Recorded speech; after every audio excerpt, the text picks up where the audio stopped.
Mais le problème, c'est que de toute façon, le bordel est tellement dense que de toute façon, quoi qu'il soit passé, peu importe comment on considère la chose, j'aurais abordé le sujet Je dans au préfère que moins quelqu'un 2 qui me donne vidéos du divertissement, distinctes. ça Parce m'aide qu'il y a bien, des plutôt que choses de à voir des dire. randoms du gouvernement gagner une Donc dédicace à un aujourd'hui, Mais nous allons clairement, nous clairement. intéresser à l'arc Water 7 qui se déroule du tome 34 au tome 39. Vous dites ainsi, c'est Et assez comme fort. d'habitude, avant de commencer, un petit résumé des familles copié-collé d'un site internet, parce qu'on a autre chose à foutre que de faire des résumés, nous. Oui. Après être parti de Longring Longland, l'équipage du chapeau de paille tombe sur une gare en pleine mer. Le chef de gare, Kokoro, Il leur change explique alors que Aquaman, le le bâtard. Puffintom, un train capable de rouler sur des rails flottants, relie plusieurs îles des environs.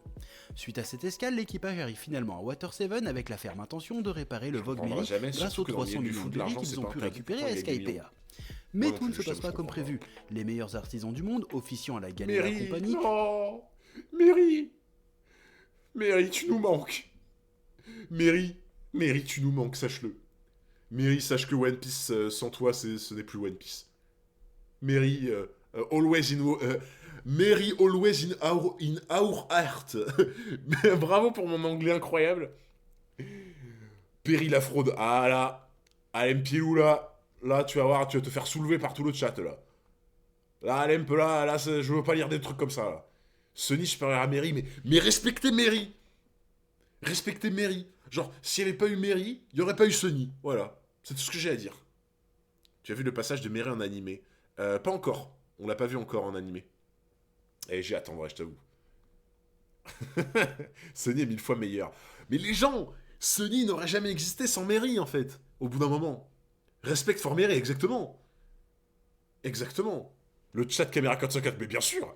Bien sûr. Là, nous avons des caméramans. Respectez Mary, en fait. Il faut lâcher des bannes, là, c'est inadmissible, je suis d'accord. Je suis d'accord. Bon débarras de cette vieille épave, mais c'est honteux.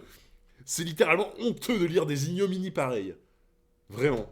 découvre que le bateau est trop endommagé pour être Ça aurait réparé. sonné, lui. Une partie de l'argent est volée par la Frankie Family et Robin disparaît mystérieusement. De son côté, tu en Usopp es où ne supporte pas Dans l'idée le de manga, changer tu veux de dire, ou navire et l'animé? quitte l'équipage. Enfin, Au le même instant, réact la ville est d'animé, je veux secouée dire. par la tentative Réact d'animé, on d'assassinat était en du plein maire dans Icebar. celui, je crois, Après tous Water ces Seven. ennuis, Luffy finit par découvrir l'existence du Cypherpol 9, une unité secrète au service du gouvernement Kinder mondial, Bueno. et leur véritable mission en voulant retrouver la trace de Lucci, quand même. Lucci, il a vraiment un flow de fou, par contre. Franchement, je pense que, honnêtement, en termes de flow, je pense que Lucci est dans mon top 3 de One Piece. Genre, en termes de flow pur, tu vois. Genre, vraiment, le mec a un flow de malade mental, je trouve. Je sais pas, genre, son regard, ses petites barbiches comme ça, là, genre... Les agents du CP9 réussissent à capturer Robin. Leur mission réussie, Ouais, ils décident bah oui, Crocodile. Crocodile, les gens, Crocodile. Le flow de Crocodile, au bout d'un moment, c'est invincible. Le flow de Crocodile supérieur à Hall, en fait. Voilà. Aussi honteux que toi qui crache sur bois à cause d'un petit coup de pied à un chat. Le petit coup de pied à un chat, déjà, frérot, elle a fait un penalty. Genre, elle a fait un penalty avec le chat. Donc, petit coup de pied au chat, non. Genre, elle a fait un penalty de Ronaldo, quoi. Et en plus, pas les chatons. Voilà, c'est tout ce que j'ai à dire, pas les chatons. Palmarès de Lucci, j'ai un pigeon domestique. C'est quoi ce... Vous êtes quitter des Water haters 7 à de bord du Lucci, là. Puffintom en direction d'Enies Lobby et de la porte de la justice. Alors, avec l'aide de Ouais, Kokoro, surcoté. de la Ah ouais, Galera clairement. Compagnie et de Frankie, tout l'équipage du chapeau de paille se lance à leur poursuite à bord d'un prototype de train aquatique. En gros, c'est ça l'histoire. Bon, comme je le disais, l'Arc Water 7 est un très gros morceau. Il y a énormément de personnages, énormément Non, elle est pas d'intrigues pardonnée, les gens. entremêlées, énormément Elle est pas d'événements, pardonnée. énormément de péripéties. Il se passe énormément de choses, c'est très très dense. Je pense qu'avec cet arc, Oda a atteint le stade de la maturité, parce qu'il me semble qu'après ça, quasiment tous les arcs de One Piece seront au moins aussi denses que celui-ci. Et cette densité implique que je ne vais pas pouvoir parler... En vrai, je sais pas, alors j'ai peut-être mal compris la phrase, mais aussi dense que Water 7, ah Water 7 c'était quand même... ouah, c'était dense de fou quand même. Hein. En termes de longueur ou d'infos dans l'arc ou quoi, genre en termes de longueur déjà c'était vraiment long, je crois, Water 7.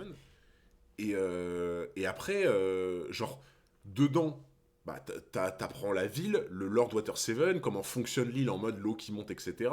T'apprends l'existence du CP9, t'apprends l'existence du train des mers, t'apprends l'existence de Enies Lobby, du coup, de l'île judiciaire, l'existence de Tom qui a construit enfin, Ah, c'est dense Water 7, je trouve. Pour moi, enfin, c'est pas aussi dense, par exemple. Enfin, c'est plus dense que Amazon Lily, par exemple, tu vois. Thriller Bark, tu vois, genre, dans l'idée, c'est pas aussi dense, je trouve, Thriller Bark que Water 7. Hein. Je sais pas. Je pense qu'il parle des gros arcs. Ah!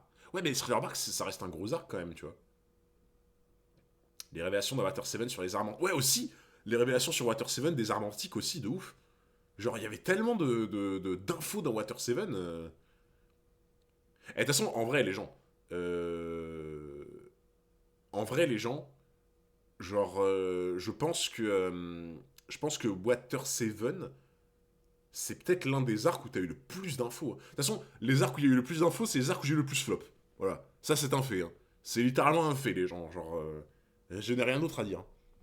Amazon Lily, c'est même pas un tome, c'est un arc de transition. Oui, bien sûr, bien sûr. Mais pour moi, Thriller Bark était dense, mais pas autant, hein, vraiment. D'absolument tous les éléments de l'arc. Et du coup, je vais certainement me prendre quelques Dragon commentaires du Spina genre et Iceberg Eh le mais t'as méchant. oublié de parler de ceci ou de cela.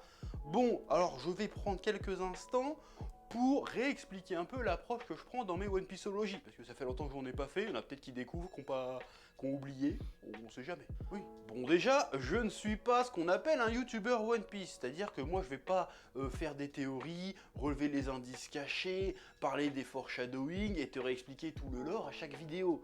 Je dis pas que c'est pas intéressant, t'emballe pas, je dis juste que c'est pas mon approche. Ma chaîne parle de manga et j'essaye humblement de proposer des analyses littéraires des œuvres que je lis. En gros, ce qui m'intéresse dans One Piece, c'est pas de parler du pouvoir de Luffy expliqué, mais ce qui m'intéresse dans One Piece et dans les mangas en général, c'est plutôt qu'est-ce que ça raconte Moria, et comment t'as tellement comment ça sous-estimé. raconte. Et je Franchement, vais ouais, donc des livres. moi, Moria, j'ai bien aimé. Hein. En Anta, Moria, j'ai vraiment bien aimé. J'ai remarqué qu'il y a beaucoup de gens qui lui chient un peu dessus, tu vois, à Moria. Franchement, en fait, Moria, tu vois, pour moi, le défaut de l'antagoniste, c'est il est con, quoi, tu vois. Il est con, genre en mode, en fait, c'est typiquement l'antagoniste qui panique un peu trop vite, tu vois, et qui s'énerve un peu trop vite, du coup, il fait nimp, tu vois. Genre vraiment, ce qu'il a fait à la fin de l'arc, c'est vraiment, il s'est saboté tout seul, quoi. Vraiment, Moria, il s'est littéralement saboté tout seul. Et pour moi, c'est juste ça, tu vois. Mais franchement, à part ça, c'est un bon antagoniste, je trouve. Hein. Moi, j'ai bien aimé. Hein.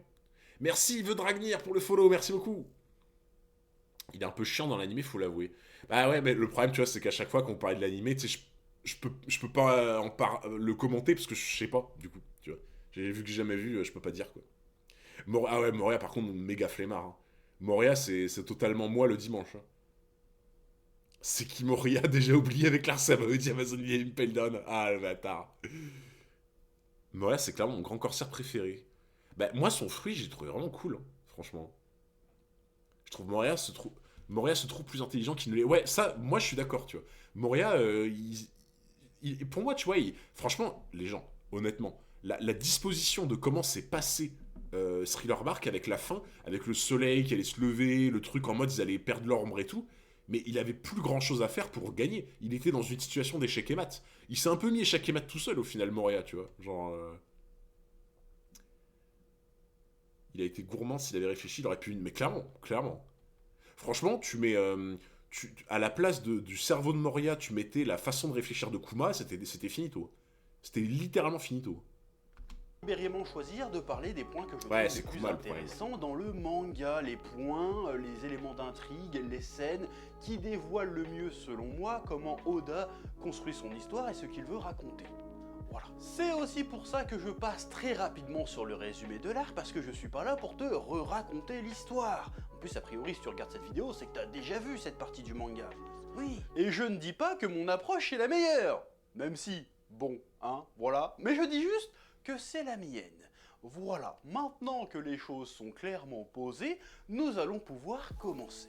La crise du Going Merry. L'un des événements les plus marquants de Ouais, la ça, Water vraiment. 7 est sans aucun Ça, doute ce c'était que incroyable. j'appelle personnellement la crise du Going Merry. Je resitue vite fait les événements.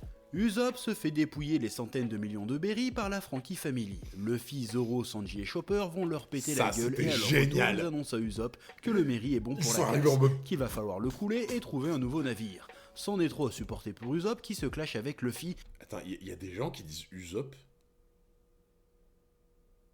Attends. Il y a des gens qui disent. Enfin, peut-être que c'est comme ça qu'il faut le prononcer, hein. Mais il y a des gens, ils disent Usopp. Ouah, c'est bizarre, Usopp. Usopp. On dirait un produit ménager. Usopp. Nettoie les canalisations. Vous êtes trop dur avec lui, vous jugez un personnage brisé et traumatisé pour avoir perdu son sang-froid quand il revivait en quelque sorte son trauma. Bah non, moi c'est factuel ce que je te dis. Je trouve que le Lanta Moria est vraiment bien, mais par contre il a paniqué à la fin et il a fait nimp. C'est factuel, hein. Je crois pas. Le chef prononce tout mal. Il fait peut-être exprès en vrai, hein, ça serait son style. Hein. Ok, bon, ça me rassure. Parce que j'étais là en mode, putain, ça se trouve, il y en a plein qui disent Usopp en fait. Hein. What the fuck? Ouais, il troll, je pense qu'il troll, ouais. Mais je pense que c'est le genre de gars, tu vois, s'il voit qu'un truc trigger les gens, il fait exprès de le dire, tu vois. Et qui va jusqu'à le défier en duel, mais bon, ça tu connais l'histoire. Tout ce passage est génial parce qu'il confronte l'équipage des chapeaux de paille à leur première crise interne. Alors attention, l'équipage a déjà traversé Ça, c'est des ultra crises, important. notamment lorsqu'ils ont eu affaire à Aokiji, crise à laquelle ils ont pu échapper grâce à la confiance mutuelle au sein de l'équipage. Comme on l'a vu dans l'épisode. Attends, par contre, quand il dit ils ont déjà eu une crise dans l'équipage, c'était pas vraiment une crise avec Aokiji au final. C'est juste qu'Aokiji, il a voulu se barrer avec Robin. Mais pour moi, quand il a dit il y a déjà eu une crise, c'était en mode ils sont déjà brouillés de ouf, tu vois. Mais avec Aokiji, je crois pas que c'était. Enfin. Pour moi, avec Aokiji, c'était complètement différent, genre. Pour moi, le Water 7 avec Usopp, c'est la vraie première crise interne, tu vois. Genre, tout le monde a paniqué. Ah ouais, mais tu vois, pour moi, le fait que les gens ont paniqué devant lui, c'est pas la même chose, je trouve. Genre, ça les a plus rapprochés, au final. Ça a mis un coup à leur confiance, à Aokiji. Ah, ouais, voilà. Pour moi, c'est ça. Comme dit Farfard, c'est une crise externe à Aokiji, tu vois. Pas interne. En fait, je vois ce qu'il veut dire. Je vois ce qu'il veut dire. En mode, ça a fait une crise en mode, ah putain, on n'est pas préparé, tu vois. Genre, pour moi, c'est plus ça, tu vois. Mais c'est pas interne, en vrai. Mais par contre, mais moi, tu vois, justement, c'est pour ça, je pense que c'est pour ça que j'ai autant aimé Water 7 et Enies Lobby. C'est que, genre, les personnages ont été mis en faiblesse, tu vois. C'est trop important, je trouve. En fait, dans un manga, je trouve ce qui est fade et insipide, c'est genre, tu vois, en fait, One Punch Man, c'est un mauvais exemple parce que c'est une satire, One Punch Man. J'ai fini par le comprendre, tu vois. C'est que c'est une satire, c'est-à-dire qu'il est jamais mis en difficulté, mais c'est parce que en fait, ça se moque du shonen, en fait, One Punch Man, tu vois. Mais dans d'autres shonen, des fois, tu te dis, ok, il y a le héros, il arrive, voilà, il a pas de difficulté, il remporte tout, tu vois. Là, moi, ce que j'aime bien, c'est que tu vois le côté humain, tu vois la faiblesse humaine dans l'équipage, tu vois qu'il y a des doutes, tu vois qu'il y en a, ils ont pas les mêmes avis, tu vois que tu contre Aokiji, tu te dis, ok, ils sont clairement pas préparés, tu vois. C'est trop bien. Moi, genre, tu vois, ce qui s'est passé avec Aokiji, j'ai eu la même sensation que ce qui s'est passé avec Mihawk au baratier, tu vois. Genre, franchement, avec Mihawk au baratier, je sais pas vous, mais moi, j'étais là en mode, oh, genre, tu sais, t'es là en mode, alors c'est ça, Grand Line, tu vois. Genre, j'ai eu ça avec Miyoko Baratier, j'ai eu ça avec Shanks et Barbe Blanche quand il se tape sur la gueule, tu vois. T'es là en mode, ah putain, c'est ça des empereurs, what the fuck, tu vois. Et c'est trop bien. C'est trop bien parce que t'es là en mode, ok, bon là c'est un trop gros morceau, on se fait petit, tu vois. On se fait petit, genre. Vérité lancieur. One Punch Man, l'exemple fonctionne aussi juste au perso autre que Saitama. Oui, bien sûr. Aokiji les termes, il les glace. Pareil avec Baggy. Tu veux dire au début? Au tout début? Parce qu'après, Baggy, j'ai trouvé qu'ils avaient quand même eu moins de difficultés, tu vois. Mais pour moi, Aokiji, c'était vraiment bien ce passage. Parce que, en fait, genre, vous allez comprendre ce que je veux dire, c'est que, pour moi, tu vois, Skypiea avec Ener, c'était un peu dans le même style qu'avec Aokiji. C'est-à-dire qu'ils se rendent compte que Ener, genre, juste. Pas possible, quoi, tu vois. Enfin, genre, Ener, Ener, Luffy n'est pas en caoutchouc, c'est plié, hein. Et Ener, littéralement, Luffy n'est pas en caoutchouc, tout est perdu. Hein. Genre, littéralement, tout est perdu, tu vois. Et en fait, genre, il y a eu un début de trucs comme ça, comme avec Aokiji, mais avec Skypiea, sauf que, bah, en fait, Luffy, il est arrivé en mode, bon, bah, je suis ton compte naturel, tu vois. Et dans un sens, je pense qu'en fait, ce qui est cool, c'est que Skypiea a trop mis en confiance, tu vois. Genre en mode, c'est bon, t'inquiète, dans tous les cas, il y a Luffy, dans tous les cas, ça va bien se passer, tu vois. Skypiea a un peu trop mis en confiance avec ça. Et Aokiji a ramené un peu les choses sur terre, tu vois. Genre en mode, bon, là, arrêtez de faire les marioles. Là, il n'est pas question de t'es un counter ou quoi. Là, juste, vous êtes inférieur, en fait. Voilà, tu vois. Et en fait, pourquoi moi j'aime beaucoup ce principe, c'est que justement, il n'y aurait pas eu Aokiji, il n'y aurait pas eu de gear, en fait. Il n'y aurait pas eu de raison au personnage pour se dépasser, tu vois. Parce que, au final, pour qu'un perso se dépasse, il faut qu'il soit mis en difficulté, tu vois.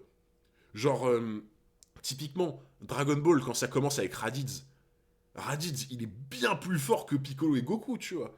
Genre, ils galèrent comme des chiens contre lui. Et c'est pour ça que derrière, après Goku, il s'entraîne avec Maître Kaio. C'est pour ça qu'il a le Genki Dama, le Kaioken. Quand il va voir Freezer, il se dit, ok, je vais affronter un monstre de fou. Donc, il y a une raison à chaque fois de, oh putain, lui, ça va être trop chaud, faut que je fasse quelque chose, tu vois. C'est ça que j'aime bien, genre.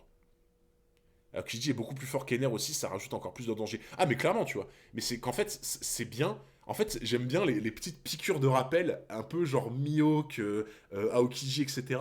Parce que tu sais, c'est un peu une piqûre de rappel en mode vous vous emballez pas. Hein. Vous emballez pas, là, vous êtes pas prêt encore. Hein, vous êtes pas prêt. Ça, c'est cool, tu vois. Les fameuses 1500 unités de Raditz. Et oui, première défaite face à Crocodile cette aussi. confiance qui va Aussi, être hein. de nouveau mise à l'épreuve avec cette crise du Going Merry. Et aussi avec la trahison de Robin, mais ça, on en reparlera. Luffy va douter de ses décisions en tant que capitaine et se confronter à l'aspect difficile de sa fonction. Jusqu'à présent pour Luffy, être Ça, pareil capitaine, aussi. c'était décider du cap que Pareil, l'équipage ça, devait c'est trop prendre bien. et tout faire pour que l'équipage reste en vie dans leurs aventures. Tu vois par exemple, tu vois, là où des gens qui ne comprennent pas, qui n'ont pas vraiment compris l'arc, tu vois, des gens qui n'ont vraiment pas compris l'arc, ils vont être là, tu sais, genre, ça va être les gens en mode Luffy c'est un mauvais capitaine, Luffy il a pleuré, un vrai homme ça pleure pas donc c'est un mauvais capitaine. Luffy il arrivait plus à prendre des décisions, c'est un mauvais capitaine. Mais c'est tout l'inverse! C'est tout l'inverse. C'est justement parce qu'il pleure au fait que Usopp il parte, parce qu'il a de l'humanité, parce qu'il est empathique, parce qu'il ressent les choses pour son équipage, que c'est pour ça que c'est un vrai capitaine.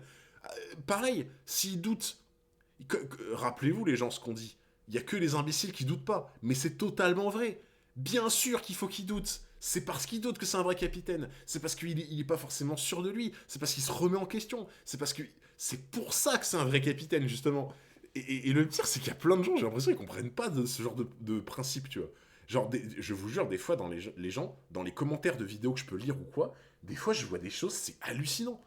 Genre, je sais que des fois, il y en a, ils trollent avec ça, tu vois. Mais il y en a, ils sont là en mode, un homme qui pleure, c'est pas un vrai homme. Quoi? Mec, pardon? Genre, il y en a, je vous jure, ils trollent pas en disant ça. Hein. Vraiment. Tu vois. C'est tout l'inverse. Au contraire. Tu vois. Il y a que les cons qui changent pas d'avis. Mais bien sûr. Bien sûr. On passe notre vie à changer d'avis. C'est normal. On est humain, en fait. Hunter a décidé de dire les termes. Hunter qui imite bien les fans de Zoro. Ah, je sais pas si tous les fans de Zoro sont comme ça, mais oui, peut-être qu'il y en a certains, tu vois, qui sont un peu trop dans ce délire, quoi. Clairement. Réel homme doit muscler et manger des cailloux. Oh putain. J'ai toujours raison, donc j'ai pas besoin de changer d'avis. Ah, ça, c'est insupportable, hein, vraiment. Merci à Ganashini pour les 14 mois. Hello Hunter, comment vas-tu? Bah écoute, ça va nickel. J'espère que tu vas bien, en tout cas. Toi de ton côté aussi. Merci beaucoup, en tout cas. Le fils, ça fait 6 mois qu'il est capitaine dans la timeline, faut pas l'oublier. Mais en plus, tu vois, genre c'est un capitaine récent.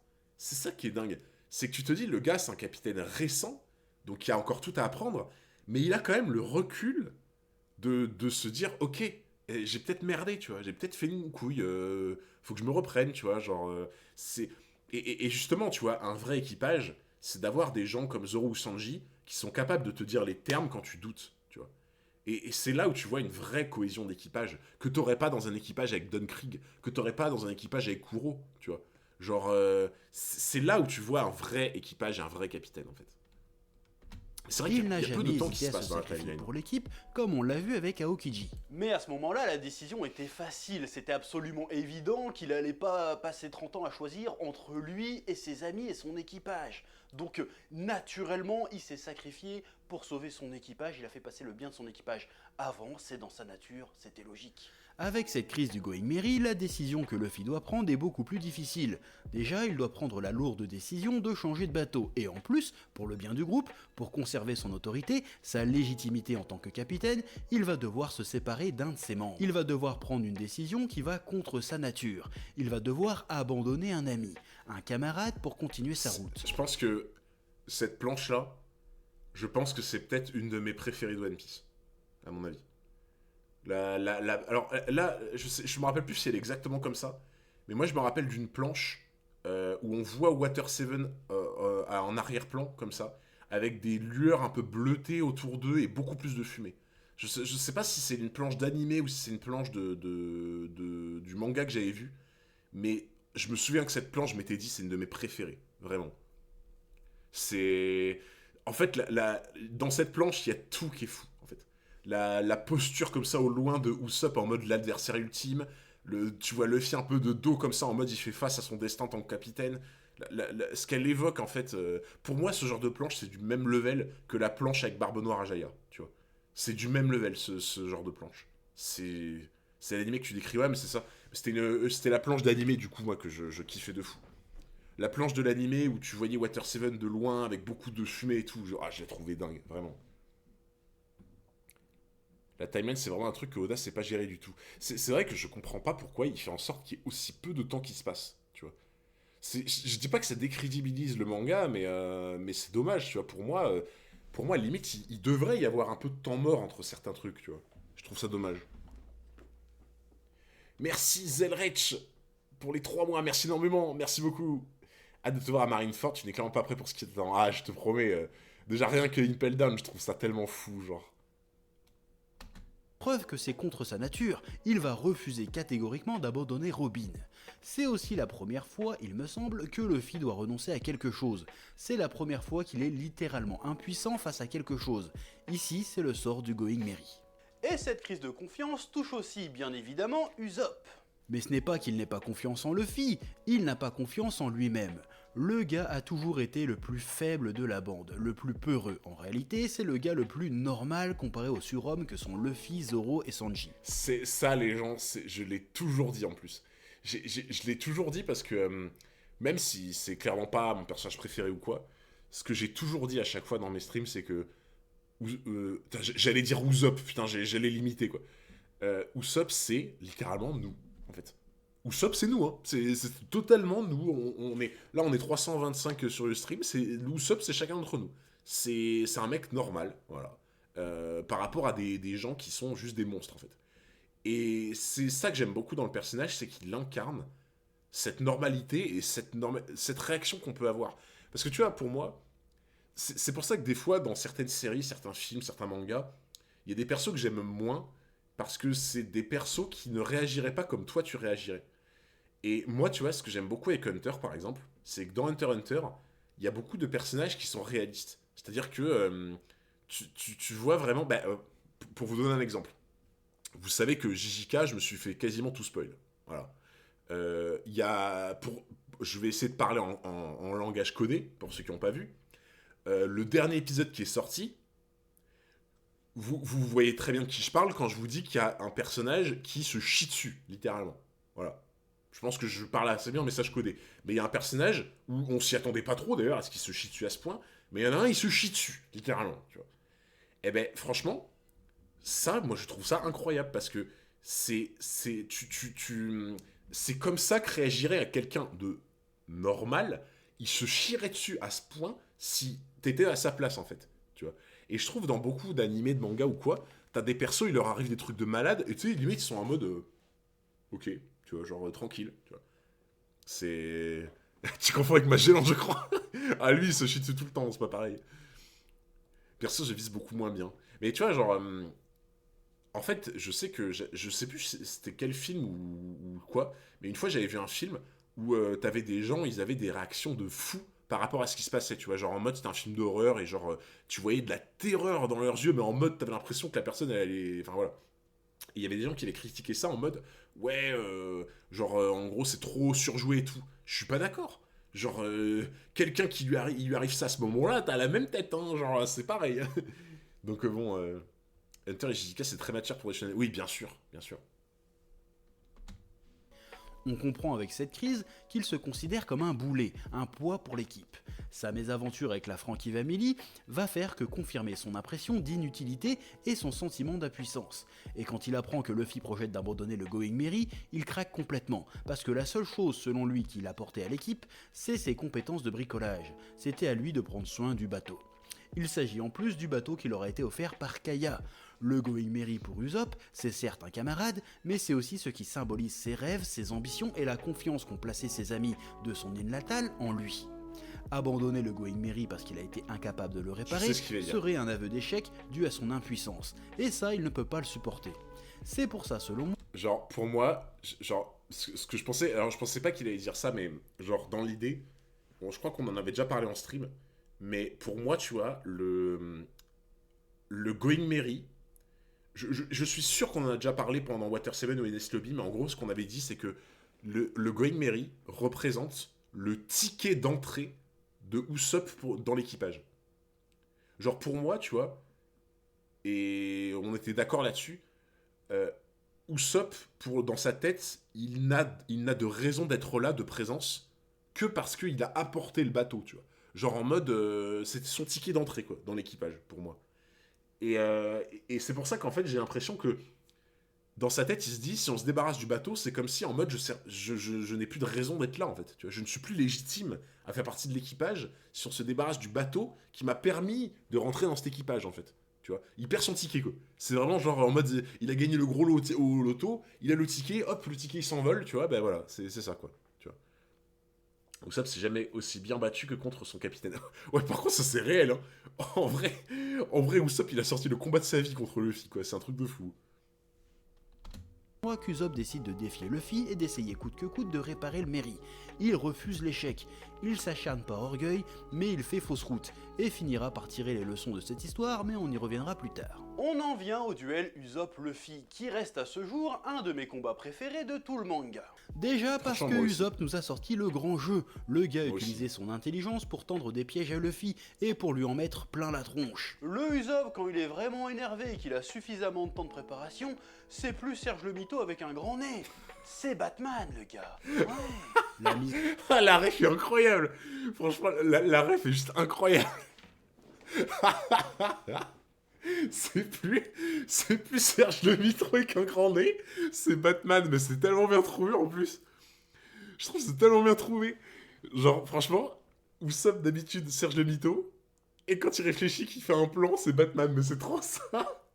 Il le connaît donc il était préparé. Ouais, mais en vrai, tu vois, pour moi, quand t'as quelqu'un comme lui qui a besoin de se préparer pour ses tactiques ou quoi, c'est pas un défaut, je trouve. Salut RLS. Bon, ça, je viens d'arriver, j'ai raté beaucoup de trucs. Non, en vrai, tu vois, là, on a déjà vu 10 minutes à peu près de la vidéo du chef. Donc, en vrai, ça va, t'as pas trop loupé. Mais c'est la vidéo One Pieceology sur Water 7, du chef Otaku. Ah, la ref est fou. J'avoue, Batman est en mieux écrit, en vrai, ouais. Mais franchement, tu vois, c'est... Alors, je vais peut-être faire bondir les fans de Marvel, de DC, etc. Je vais peut-être les faire bondir.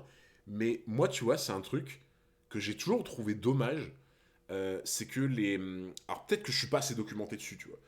Mais j'ai toujours eu l'impression que dans Marvel et DC, les backstories des personnages sont un peu trop plates, tu vois. Genre, les backstories des personnages, tu sais, c'est souvent, voilà, il a perdu ses parents à cause d'un cambrioleur, ou genre, il a jamais eu ses parents parce que... Tu sais, j'ai souvent l'impression que les backstories sont... C'est pas toutes les mêmes, tu vois, mais il y a toujours un peu le même délire de ils ont perdu un proche et du coup ça l'a motivé pour être justicier, tu vois. Genre, je sais pas. Mais justement, tu vois, Spider-Man, dans l'idée Spider-Man, genre, ce que j'aime bien, c'est que dans l'idée, c'est comment dire, c'était un peu actuel avec Oncle Ben, tu vois. Genre, déjà ça s'est produit avant vraiment qu'il soit Spider-Man en fait, tu vois. Ça commence toujours sur un sacrifice humain limite. Ouais, c'est un peu ça, tu vois. Mais c'est que il y aurait plein de façons de le faire, je trouve. Tu vois. T'es obligé d'avoir une résilience pour être avancé un bon héros. Comme One Piece. Bah, One Piece, moi, justement, je trouve que c'est l'inverse. One Piece, tu vois, tu vois que c'est beaucoup relié avec la mort de personnes ou quoi, mais c'est totalement différent. Genre, par exemple, tu vois que Zoro... En fait, par exemple, le flashback de Zoro, tu vois. Le flashback de Zoro, tout le monde va dire c'est un des moins bons flashbacks, il est ultra simple, etc. Oui, tu vois. Le flashback de Zoro est ultra simple. Genre en mode, il a perdu son compagnon d'entraînement et du coup, il souffre de la mort d'un de ses camarades.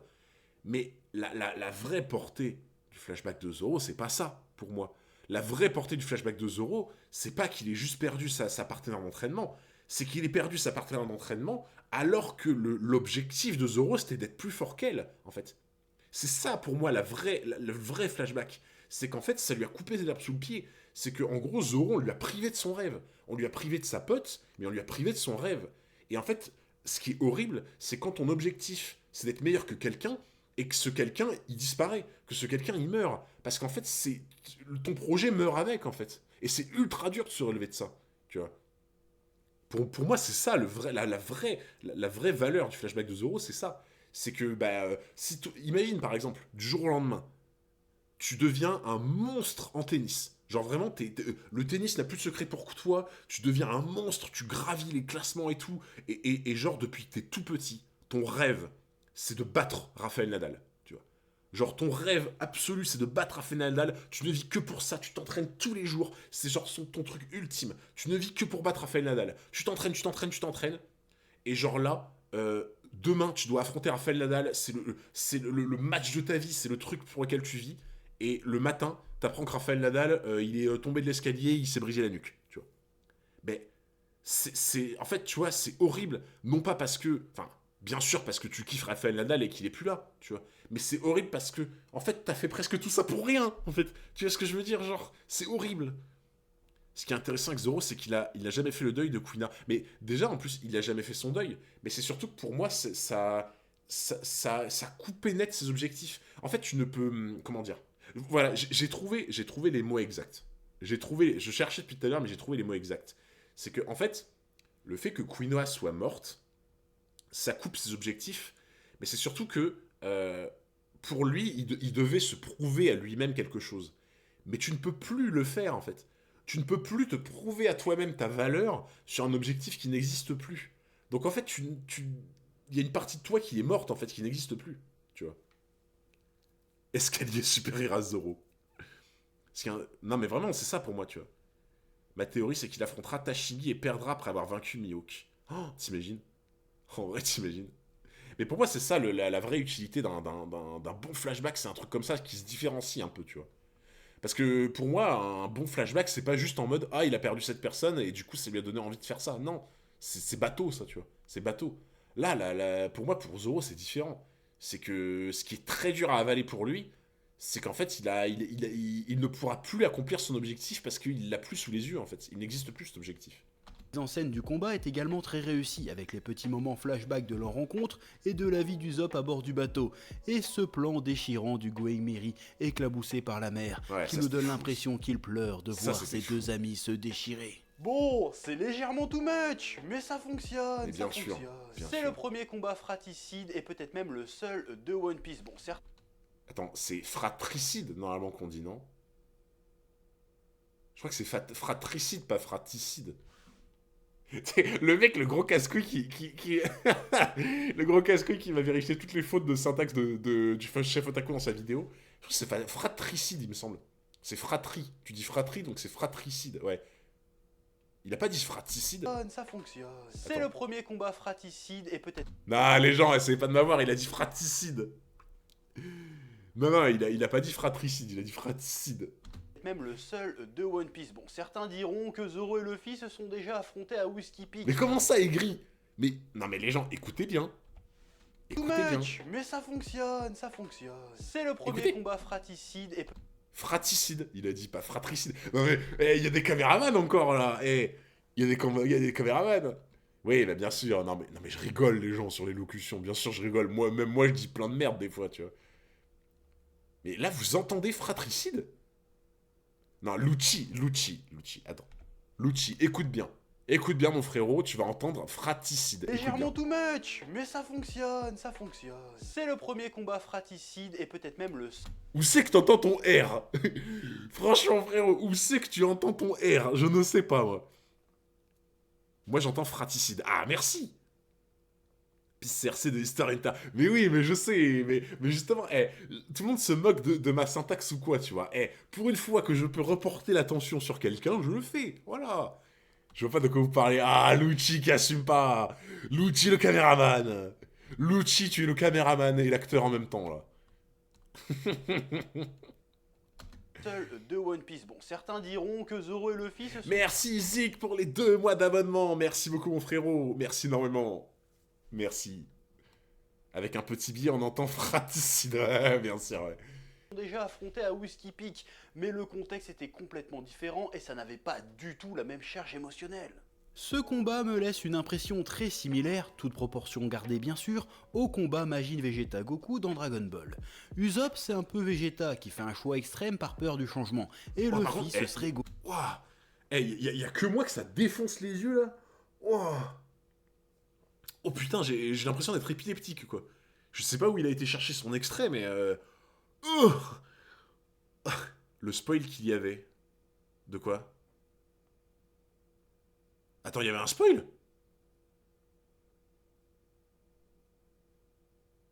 Ah, il y avait un spoil écrit? Oh putain.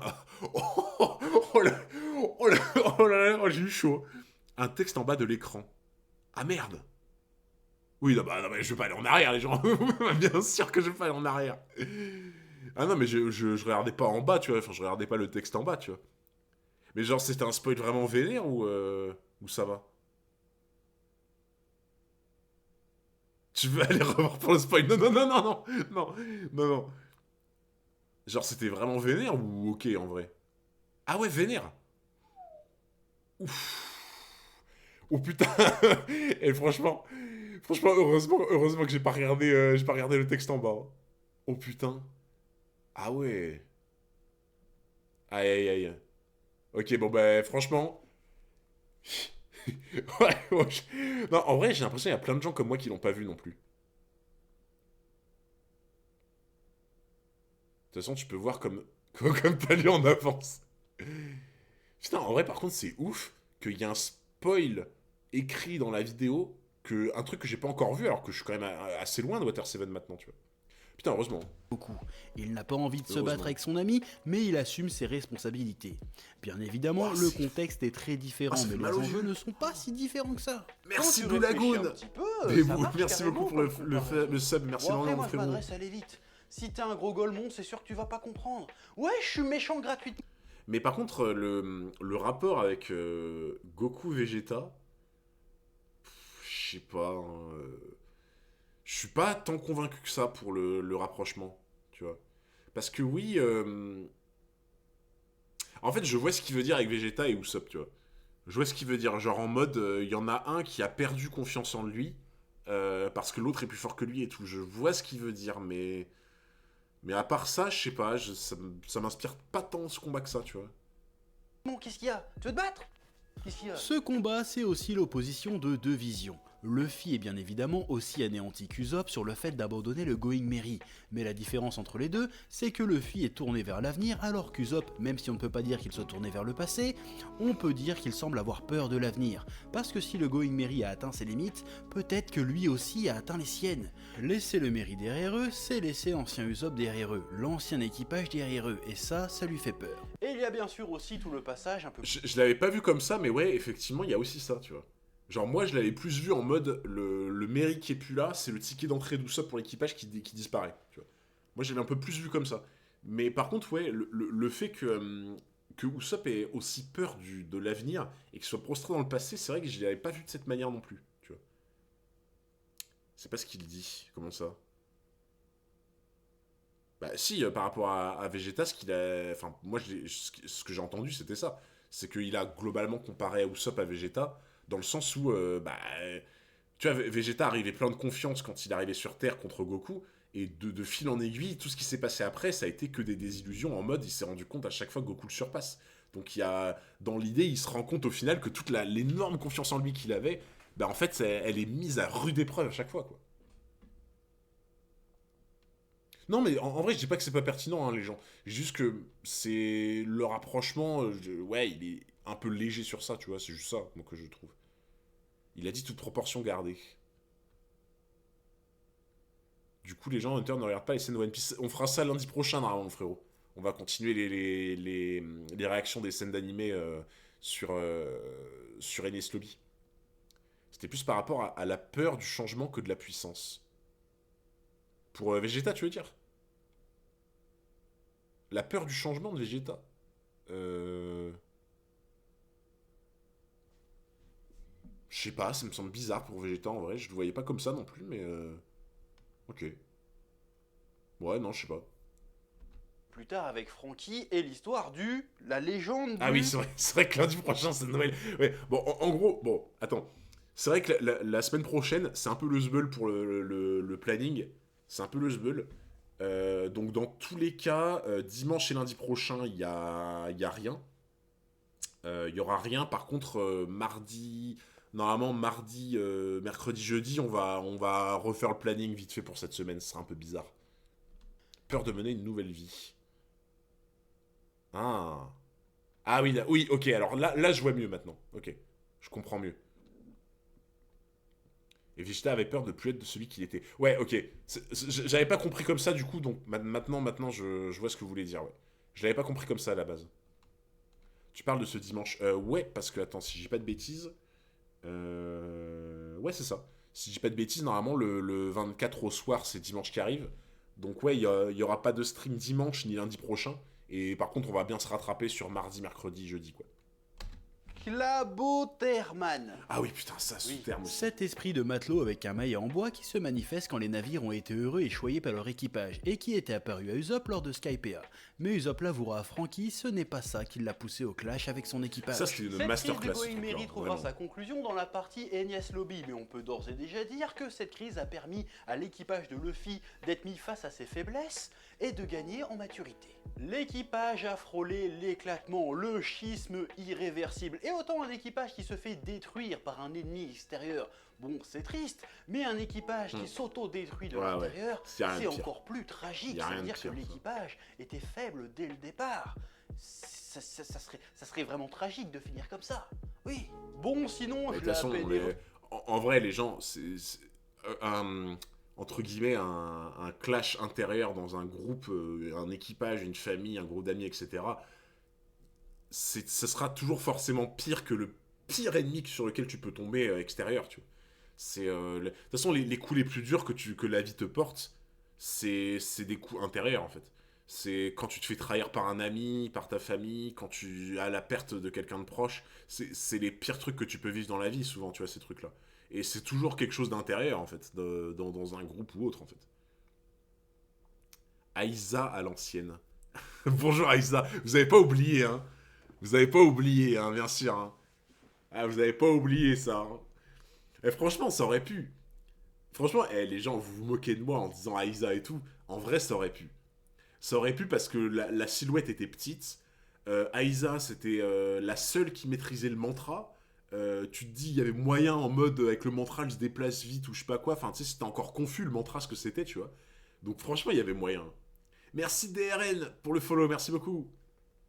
Jamais. Non, vous abusez, les gens. Vous abusez. En vrai, je dis pas qu'elle a été incroyable la théorie, mais franchement, ça aurait pu. Genre, s'il y avait un monde dans lequel ça passait, tu vois. Jamais de la vie c'était crédible. Mais vous êtes des escrocs. Vous êtes des escrocs. Elle connaissait pas à quoi ressemblait le Mary. Ouais, mais en fait, à l'état où j'en étais avec le mantra, c'était pas encore clair exactement le mantra, mais tu voyais que ça servait, que c'était vraiment ouf, tu vois. C'était un pouvoir en mode vraiment vénère. Donc tu te disais, avec le mantra, il y a peut-être des mondes ou quoi, tu vois, où ça passe, tu vois. T'étais tout seul à être confus, Custo. Mais c'est vous qui êtes des acteurs, les gens, vous êtes des acteurs. Non, mais de toute façon, en vrai, j'aurais jamais pu trouver qui c'était à ce moment-là. C'est impossible. Genre, franchement, franchement, à quel moment. Déjà, tu vois, pour avoir la culture de ce qu'est un Klabauterman, déjà, faut avoir une bonne culture. Mais surtout, genre, à ce moment-là, dans Skypiea, c'était impossible de savoir, genre.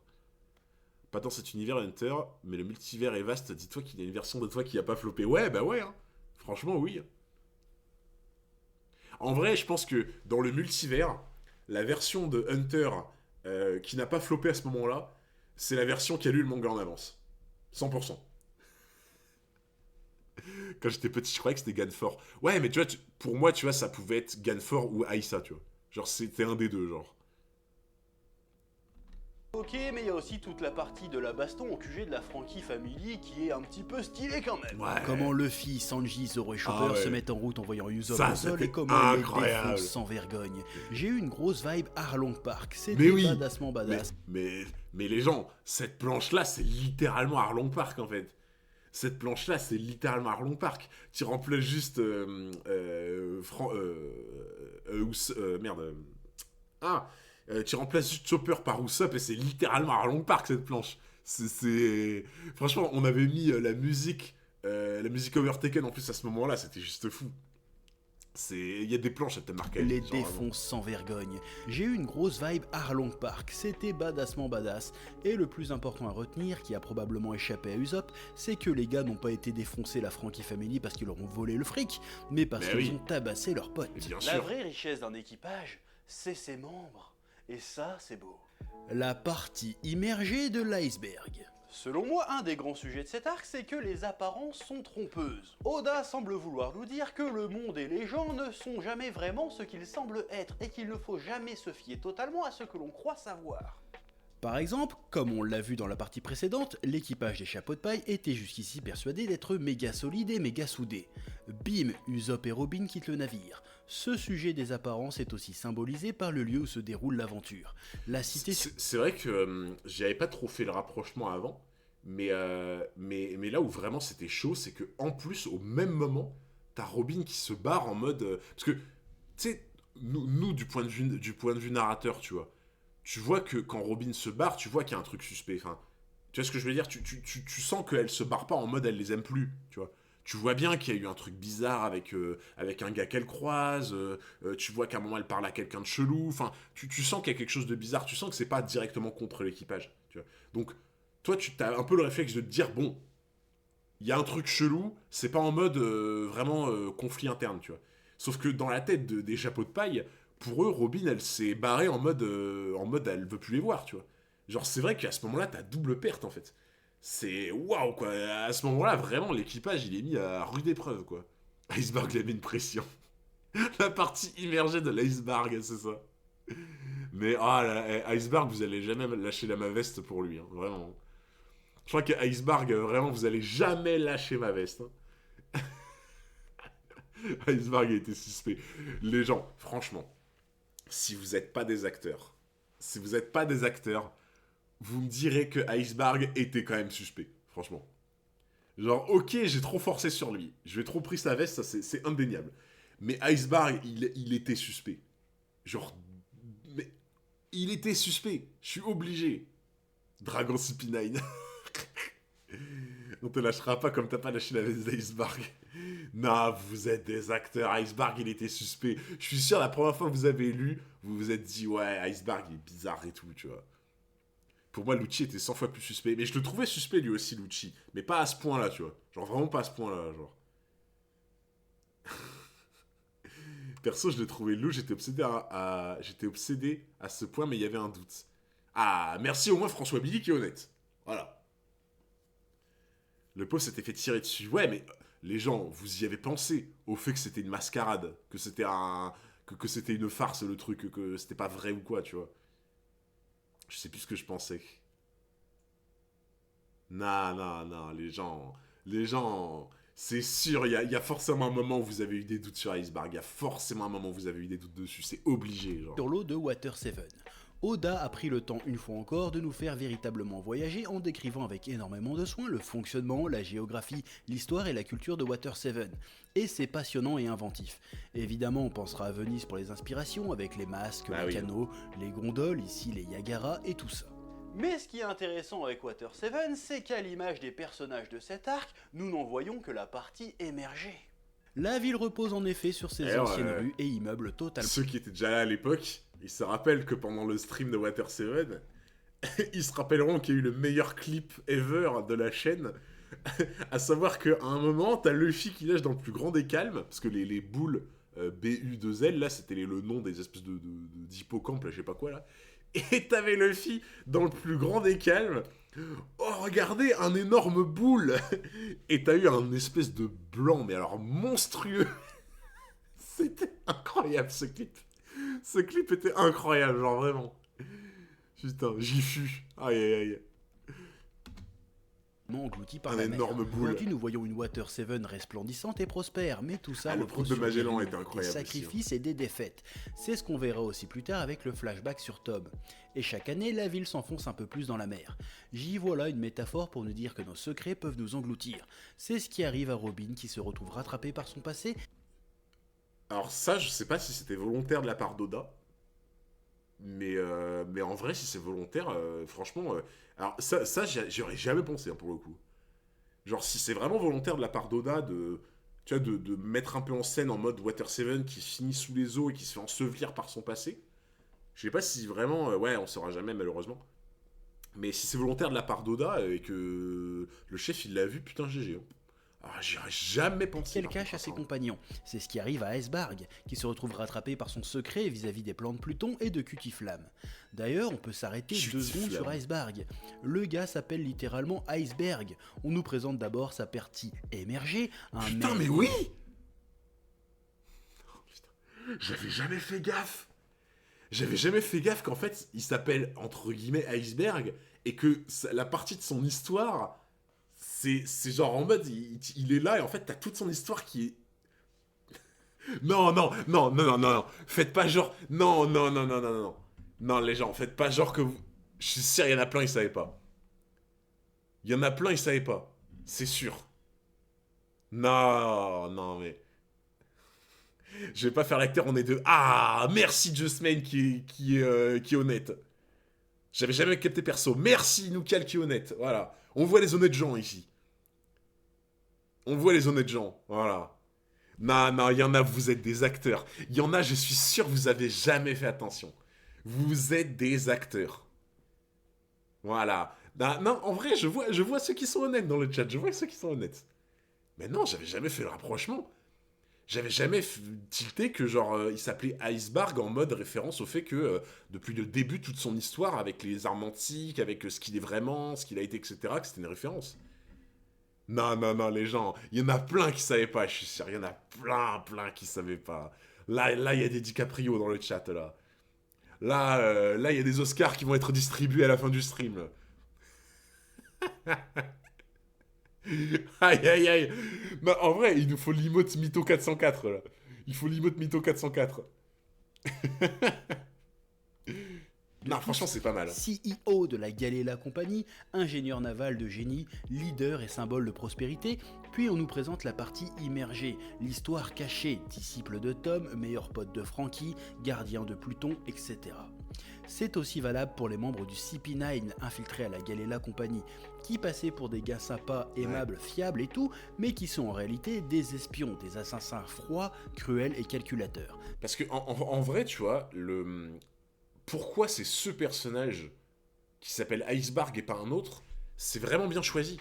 Parce que, j'ai envie de te dire, quel est le personnage qui va à la fois relier Tom, Cutie Flame, Frankie, Water 7 et on va dire tout ce qui est CP9 plus Galila Company. Quel est le personnage central autour de tous ces éléments-là, en fait, tu vois. Ben, le personnage central autour de tous les éléments qu'on vient de citer, c'est Iceberg. Il est au centre de tout. Il dirige la Gaïa Company, donc techniquement, il est sans le vouloir en lien avec le CP9. Il dirige Water 7, c'est le maire. C'est l'ancien pote de Cutie Flame. C'est l'ancien disciple de Tom. C'est un genre de constructeur, et en plus dans l'idée, bah forcément il connaît Frankie parce que c'est son ancienne connaissance. Donc en fait il relie tout le monde. Donc en fait c'est pour ça que lui, vraiment, c'est lui qui s'appelle Iceberg. Et Kokoro aussi, Kokoro, ouais, effectivement. Mais ouais, vu que c'est lui qui est relié au centre de tout ça, c'est cohérent que ce soit lui qui s'appelle Iceberg, effectivement.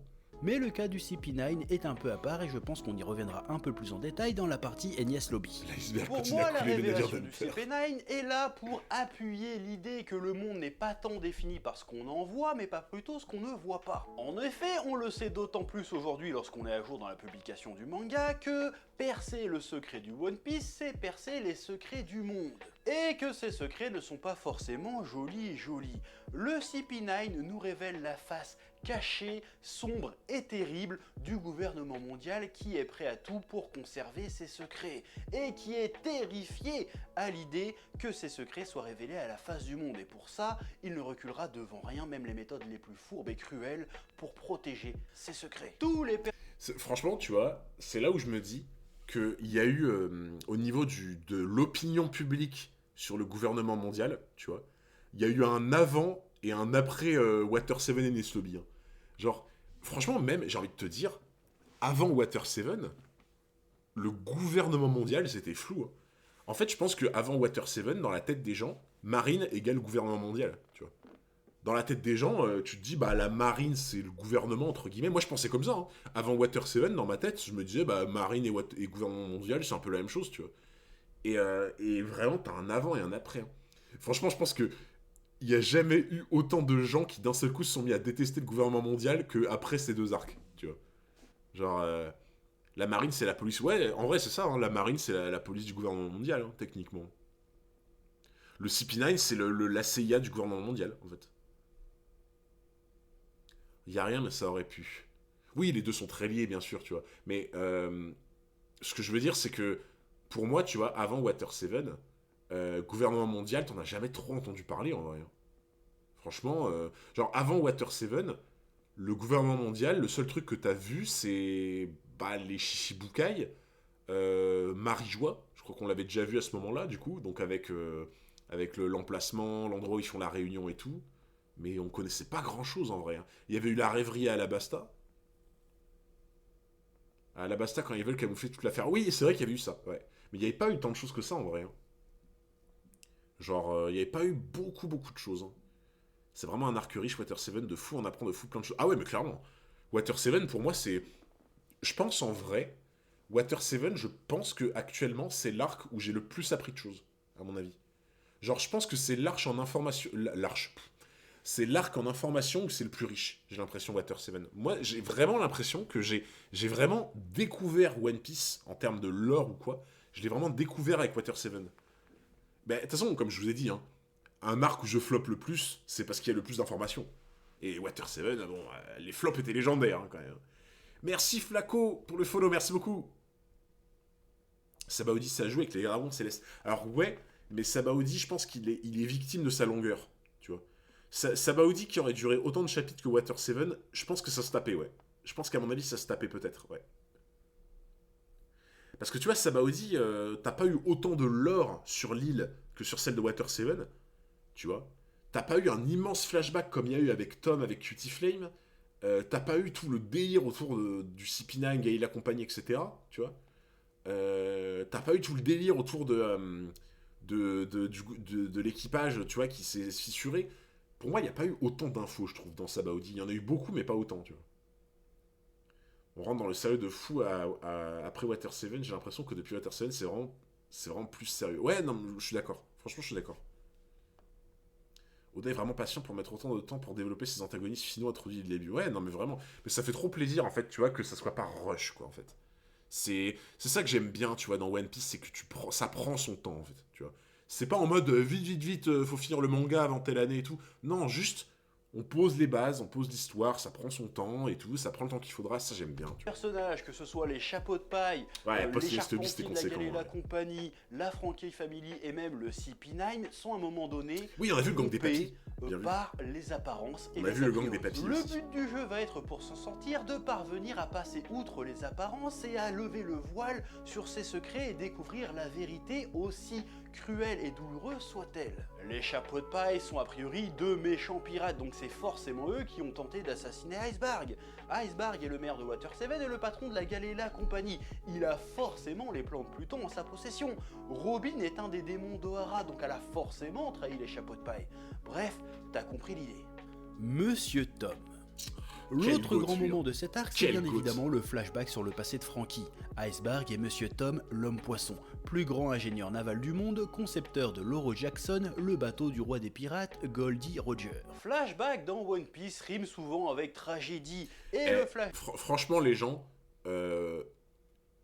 depuis Sabaody, où on a appris l'existence du gars là. Ah non, c'est pas Sabaody qu'on a appris l'existence, c'est dans Amazon Lily, je crois. Dans Amazon Lily, quand on a appris l'existence de l'homme poisson là, je sais plus comment il s'appelle là, qui a sauvé les deux Gorgones et Boa là. Je sais plus comment il s'appelle. Ouais, Fisher Tiger, merci les gens. Fisher Tiger.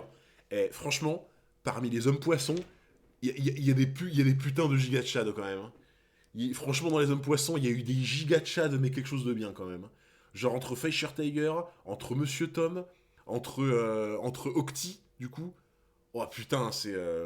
Le nom du bateau de Roger est un peu. Non, on l'avait vu. On avait vu l'Euro Jackson à Water 7, fin de mémoire, on l'a vu, hein, il me semble. Ouais, Jimbei aussi de fou. Jimbei, Arlong, tu vois, pour moi, Arlong, j'ai encore une vision négative de lui, tu vois. J'ai une vision négative de Arlong encore, mais Jimbei, Octi, Fisher Tiger, du coup, Tom, ouais, t'as des giga chats dans les hommes poissons, c'est quelque chose quand même, genre. flashback sur l'histoire de Monsieur Tom ne déroge pas à la règle. Cette histoire reste dans le thème des apparences trompeuses. Au début de l'histoire, on pense lire une histoire inspirante et belle sur un concepteur de bateau et ses disciples qui forment une famille heureuse et unie autour de la conception d'un projet qui va changer la vie de milliers de gens et révolutionner le monde. La construction du train des mers. Hélas, ça n'a pas duré et ça a tourné à la tragédie. Tom et ses disciples ont été piégés par le Sipif. Alors, désolé les gens, ce n'est pas du tout adressé envers vous, voilà. C'est adressé envers la personne de cette image, voilà. Voilà, c'est pas du tout envers vous, c'est envers celui qui est sur l'image, voilà. Ça tu le prends et tu te le... Voilà, quoi. Je pense qu'on est d'accord là-dessus. Hein. Genre... parce que bon, Spence Sardine, c'est un beau salaud, hein, quand même. Hein. Clippez ça, les bâtards. Ça va essayer de me mettre dans la sauce sur Twitter, je reconnais. Cette raclure de bidet. Ah putain. Aïe aïe aïe. Tu vas insulter le goat, j'étais sûr que vous alliez dire ça. J'étais sûr que vous alliez dire que c'est un goat juste pour me trigger. Il était pas si horrible, ouais, tu plaisantes. Clipper sans l'audio, non mais vous êtes machiavélique de ouf. Clipper sans l'audio, genre vraiment, c'est le pire truc à faire. Tu avais pas dit à Madame 404 que c'était un ban le doigt? Non, je crois pas. Commandé par le jeune Spandam. Ils ont même été lâchés par les habitants de Water 7 qui se sont laissés abuser par les apparences. Ils sont convaincus que le gouvernement Charlos, quand même, c'est un level qui est dur à atteindre, je trouve, en vrai. mondial est bon pour eux et qu'ils n'auraient aucune raison de piéger Tom. Et de toute façon, Tom a aidé le roi des pirates dans le passé, donc il serait plus enclin à être le méchant de l'histoire. Intéressons-nous à la scène du second procès de Tom qui illustre bien tout ça. Une fois que Spandam a lancé les accusations contre Tom et ses disciples, Tom comprend que de toute façon ils sont foutus, quelqu'un va devoir payer. Frankie hurle qu'il regrette d'avoir construit les bateaux de guerre qui ont été utilisés par Spandam pour commettre l'attaque de la cour d'assises et faire accuser Tom. C'est là que Tom sort de ses gonds, se libère de ses chaînes et fout une mandale à Frankie en s'énervant pour la première fois. Ça, c'était incroyable. Et lui sort un discours sur le fait que peu importe ce qu'on construit, on doit en être fier, qu'un bateau n'est fondamentalement ni bon ni mauvais. Alors on verra plus tard que cette phrase de Tom reviendra au moment où Frankie et Robin discuteront dans le train des mers et où Frankie dira à Robin « Vivre n'est pas un crime ». Mais en dehors de ce contexte, j'avoue que j'ai un peu de mal à cerner le propos de cette réplique. Attends, dans le train, il lui avait dit « Vivre n'est pas un crime », je crois, c'est ça? Parce que... Si, en vrai, ça se rapproche de ce qu'il a vécu... Ok, ouais, c'est bien ce qu'il avait dit. Mais ça se rapproche de ce qu'il a vécu avec Tom, en soi. Hein. Parce que vivre n'est pas un crime. Bah, ça veut dire que ça se rapproche avec les bateaux qu'il a conçus, tu vois. Dans un sens, bon, les bateaux sont impersonnels, tu vois. Les bateaux, ils peuvent pas se dire « Oh putain, j'ai fait une merde, vite, je vais me foutre en l'air », tu vois. Genre, les bateaux sont impersonnels. Mais moi, pour moi, la référence avec les bateaux de Frankie, je trouve que c'est bien vu, justement. C'est que, en fait, ça montre que Frankie a évolué et qu'il sait qu'en fait, bah, les bateaux qu'il a construits méritent de rester à flot et d'être en vie, même s'ils font des erreurs, parce que bah, en fait, ces bateaux-là, il les a conçus avec amour et respect, en fait, tu vois. Et effectivement, comme dit Reda, Robin est une arme antique, techniquement. C'est pas vraiment une arme antique à proprement parler, mais Robin représente et elle est une arme antique. Et c'est pour ça qu'au final, Robin se disait, bah, je mérite pas de vivre. Mais en soi, bah, ça se rapproche des bateaux de Frankie. C'est en mode, bah, c'est déjà de un, c'est pas ta faute. Et c'est surtout que bah, c'est juste en fait, dans l'idée, non, juste reste en vie parce que bah, t'y es pour rien, quoi, en fait. Tu vois, c'est la mauvaise utilisation des gens qui fait que c'est mauvais, mais c'est pas toi directement, quoi. Mais franchement, moi, Frankie et Robin, le rapprochement des deux, j'avais trouvé ça exceptionnel. C'est un des rapprochements des deux personnages que j'avais trouvé le plus exceptionnel, je trouve, dans l'équipage. Il dit peut-être ça aussi vis-à-vis de sa culpabilité d'être en vie alors que Tom non. Ouais, mais justement, c'est là où ça a beaucoup de sens, je trouve, tu vois.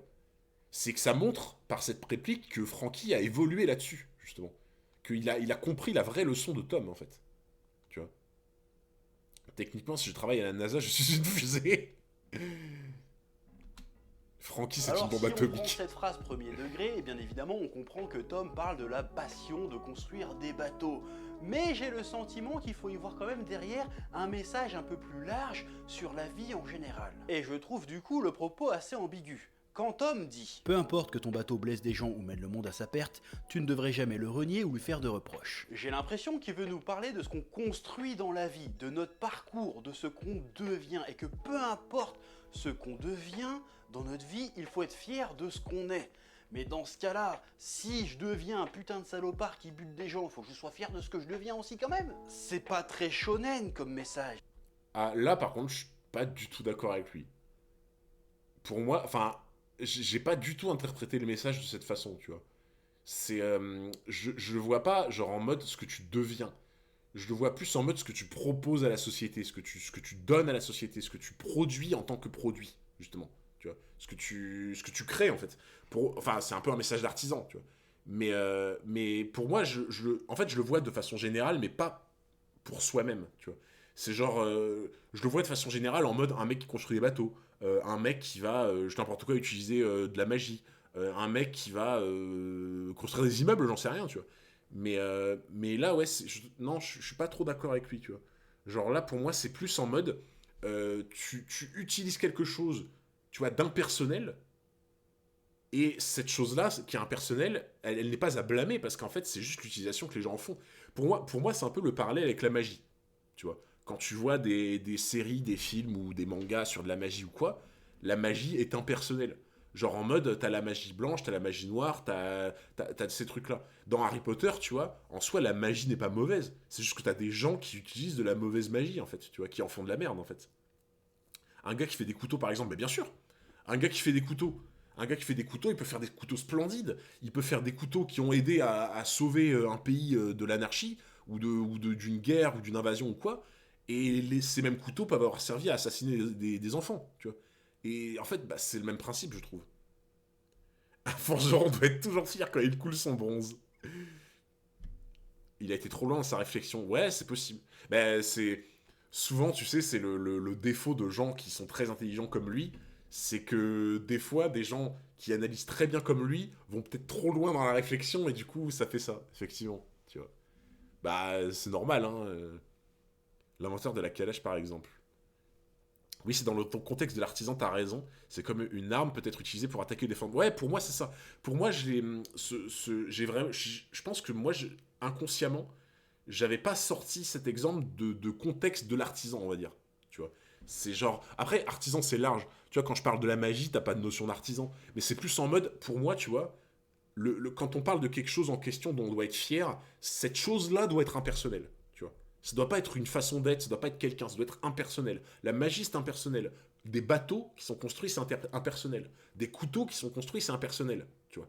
C'est des choses qui sont ni bonnes ni mauvaises, en fait, c'est juste, bah, t'attends de voir ce qu'on en fait, quoi. Il suranalyse, mais on ne le veut pas. Mais bien sûr, vaut largement mieux quelqu'un comme lui qui va trop loin dans l'analyse que quelqu'un qui n'analyse pas du tout, hein, franchement. Ce que dit Tom, c'est pas qu'il faut construire des bateaux de guerre, mais que si tu en as construit, c'est tu dois en être fier. Ah, mais c'est ce qu'on dit depuis tout à l'heure, tu vois. C'est que bah, si t'as construit un truc que t'es fier, mais que ce truc-là a mené un pays à sa perte, bah, tu dois continuer à aimer ce bateau. Parce qu'à la base, quand tu l'as construit, tu ne voulais peut-être pas qu'il fasse ça, mais tu l'as construit pour autre chose de base, tu vois. Genre, une arme à feu n'est pas faite pour autre chose que tuer. Là, c'est mon côté anti-arme à feu. Alors, je comprends l'idée, Pignac. Je comprends totalement ton cheminement de pensée. Après, regarde, je vais te donner un contre-exemple. Genre, imagine, t'as genre un groupe de mercenaires, c'est des tueurs sanguinaires, et genre, ils débarquent dans ta ville, tu vois, ils sont genre 1500, ils débarquent dans ta ville, et tu sais que si tu ne fais rien, tu vois, ils vont massacrer tout le monde sans raison, et genre, tout le monde court à sa perte, tu vois.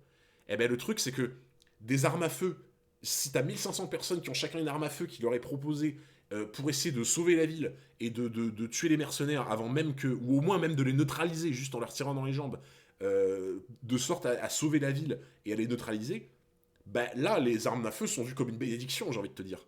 Tu vois. Donc, c'est pour ça que, pour moi, c'est vraiment. C'est gris, en fait, quoi. Tu vois. Pour moi, en termes de légitime défense, bah, tu vois ces armes qui sont peut-être mauvaises de base comme une bénédiction, en fait, j'ai envie de te dire. Donc, Ça doit forcément vouloir dire autre chose. Ou alors il faut plutôt comprendre que peu importe comment le monde te percevra toi et tes actions, le plus important c'est comment toi tu te percevras toi-même. Ce n'est pas au monde de décider si tu es bon ou mauvais, mais à toi-même. Donc, quoi qu'il... là, c'est pareil, c'est un peu surinterprété, je pense, mais je vois où il veut en venir aussi. Tu vois. Là, je pense pas que ça ait un énorme rapport avec ce qu'on a dit avant. Mais là où je comprends ce qu'il dit, pas forcément par rapport à l'exemple d'Iceberg, mais là où je comprends ce qu'il dit, c'est que le truc caché derrière tout ça, je trouve, c'est faut pas être quelqu'un en voulant plaire aux gens. Mais ça par contre, les gens, je vous le dis, hein, c'est valable dans votre vie de tous les jours, dans tout ce que vous faites. Dans le travail, dans la relation amoureuse, dans tout. Ne devenez jamais ce qu'on attend de vous. Genre, jamais. Ne changez jamais pour être quelque chose qu'on attend de vous. C'est le meilleur moyen de vous perdre, c'est le meilleur moyen d'entrer en dépression, de faire un burn-out, de complètement vriller. Devenir quelqu'un parce qu'on attend ça de vous, c'est la pire des choses que vous puissiez faire. En fait, vous vous trahissez à vous-même, littéralement. Vous trahissez les gens qui vous aiment autour de vous pour ce que vous êtes. Vous trahissez vous-même, votre personne. C'est le pire truc à être, vraiment. Vous devez juste rester vous-même. Et changer sur certains points où vous n'êtes pas fier de vous, ce n'est pas changer... genre, c'est pas ne plus être vous-même. C'est vous adapter. C'est devenir meilleur, en fait. Moi, là, je pense que quand il parle de ça, il parle juste du principe que... bah, genre, on te dit, ah, tu devrais être comme ça, tu dis, bon, bah, d'accord. Tu vois. Les gens, en vrai... si on t'aime, c'est pour tout ce que tu es de toute façon. Ah, mais clairement. Mais de toute façon, les gens, je vous le dis, que vous soyez homme, femme, hétéro, homo, ce que vous voulez, dans une relation amoureuse, si la personne en face de vous vous dit il faut que tu changes et que tu sois exactement comme ça et je pourrais t'aimer que comme ça, mais fuyez. Juste fuyez, en fait. En fait, là c'est la personne en question, elle vous choisit dans un magasin, quoi. Là, elle vous a pris sur une étagère, en fait. Tu vois. C'est littéralement ça, hein, tu vois. Et encore une fois, tu peux faire des efforts sur des choses, changer sur certains points de ta personnalité, tu vois, pour être meilleur, mais sans complètement changer d'individu, tu vois. Les gens qui veulent te changer entièrement parce que tu leur conviens pas comme ça, juste fuyer, en fait. C'est le pire des trucs ever. Il arrive, du moment que tu te considères avoir fait... Je suis un serial killer, je sais bien que j'en restais comme ça. Toi-même, tu dois être fier de ce que tu es et Oui. de ce que tu as bâti. En plus, le meilleur moyen d'avoir un syndrome de l'imposteur, tout à fait. Suite à ça, Tom décide de foutre une branlée à Spandam, de plaider coupable pour l'attaque de la cour d'assises, et clame haut et fort qu'il est fier d'avoir... Attends, mais c'était pas Spandam, non? Enfin, c'était pas Spambanane, c'était Spansardine, lui, je crois, non? Attends, c'était Spambanane ou Spansardine, je me rappelle plus. Ah non, attends, non, lui c'était Spambanane, et Spansardine c'était celui qui était sur O'Hara, c'est ça? Ouais, ok, c'est ça. Ouais, j'avais confondu, dans ma tête c'était Spansardine aussi à ce moment-là, parce que c'était il y a plus longtemps. Mais non, c'était déjà Spambanane, ok. Et Spansardine c'était O'Hara. Putain, mais dans ma tête, je sais pas pourquoi, j'étais persuadé que c'était le père. À Spandam de plaider coupable pour l'attaque de la cour d'assises et clame haut et fort qu'il est fier d'avoir construit le bateau de Goldie Roger. Il sait qu'en disant ça, il va passer pour le méchant, pour un monstre, mais il s'en bat les couilles, car lui, il sait qui il est et il sait que ses amis et ses disciples savent qui il est. Et il laisse derrière lui sa plus grande création qui a sauvé tellement de vies, le train des mers. Tom l'homme poisson est un monstre aux yeux du monde, mais en réalité c'est un héros. Franky rétablit un peu l'équilibre dans cette histoire d'apparence en défigurant Spandam, qui passe pour un héros aux yeux du monde, mais qui maintenant est devenu aussi laid à l'extérieur qu'il l'est à l'intérieur. Ça, c'est pas faux. Franky va parfaitement assimiler cette dernière leçon de Tom. Après sa disparition de 4 ans suite à son accident avec le train des mers, Franky réapparaît à Water 7 transformé avec un physique étrange et un look complètement ridicule. En vrai, j'avoue que la morale de Tom est débile. Ah, je suis pas d'accord en vrai, tu vois. Je suis pas d'accord. Parce que, tu vois, pour moi, alors je vois ce que tu veux dire quand tu dis que la morale de Tom est débile, dans le sens où si ce que t'as créé a fait du malheur et que tu dois être fier de ça, ça paraît bizarre. Je vois ce que tu veux dire. Mais en fait, moi, je trouve pas ça débile, dans le sens où tu prends le cas de Franky. Franky, il construit des bateaux, tu vois. Ces mêmes bateaux ont conduit à des massacres, tu vois. Et en fait, Tom te dit, il faut que tu sois fier de ces bateaux quand même.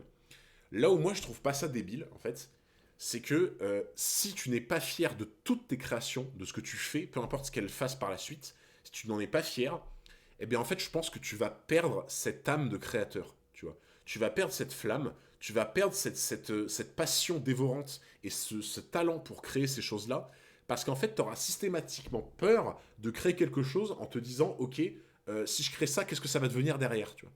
En fait, en gros, tu te brides volontairement en faisant ça.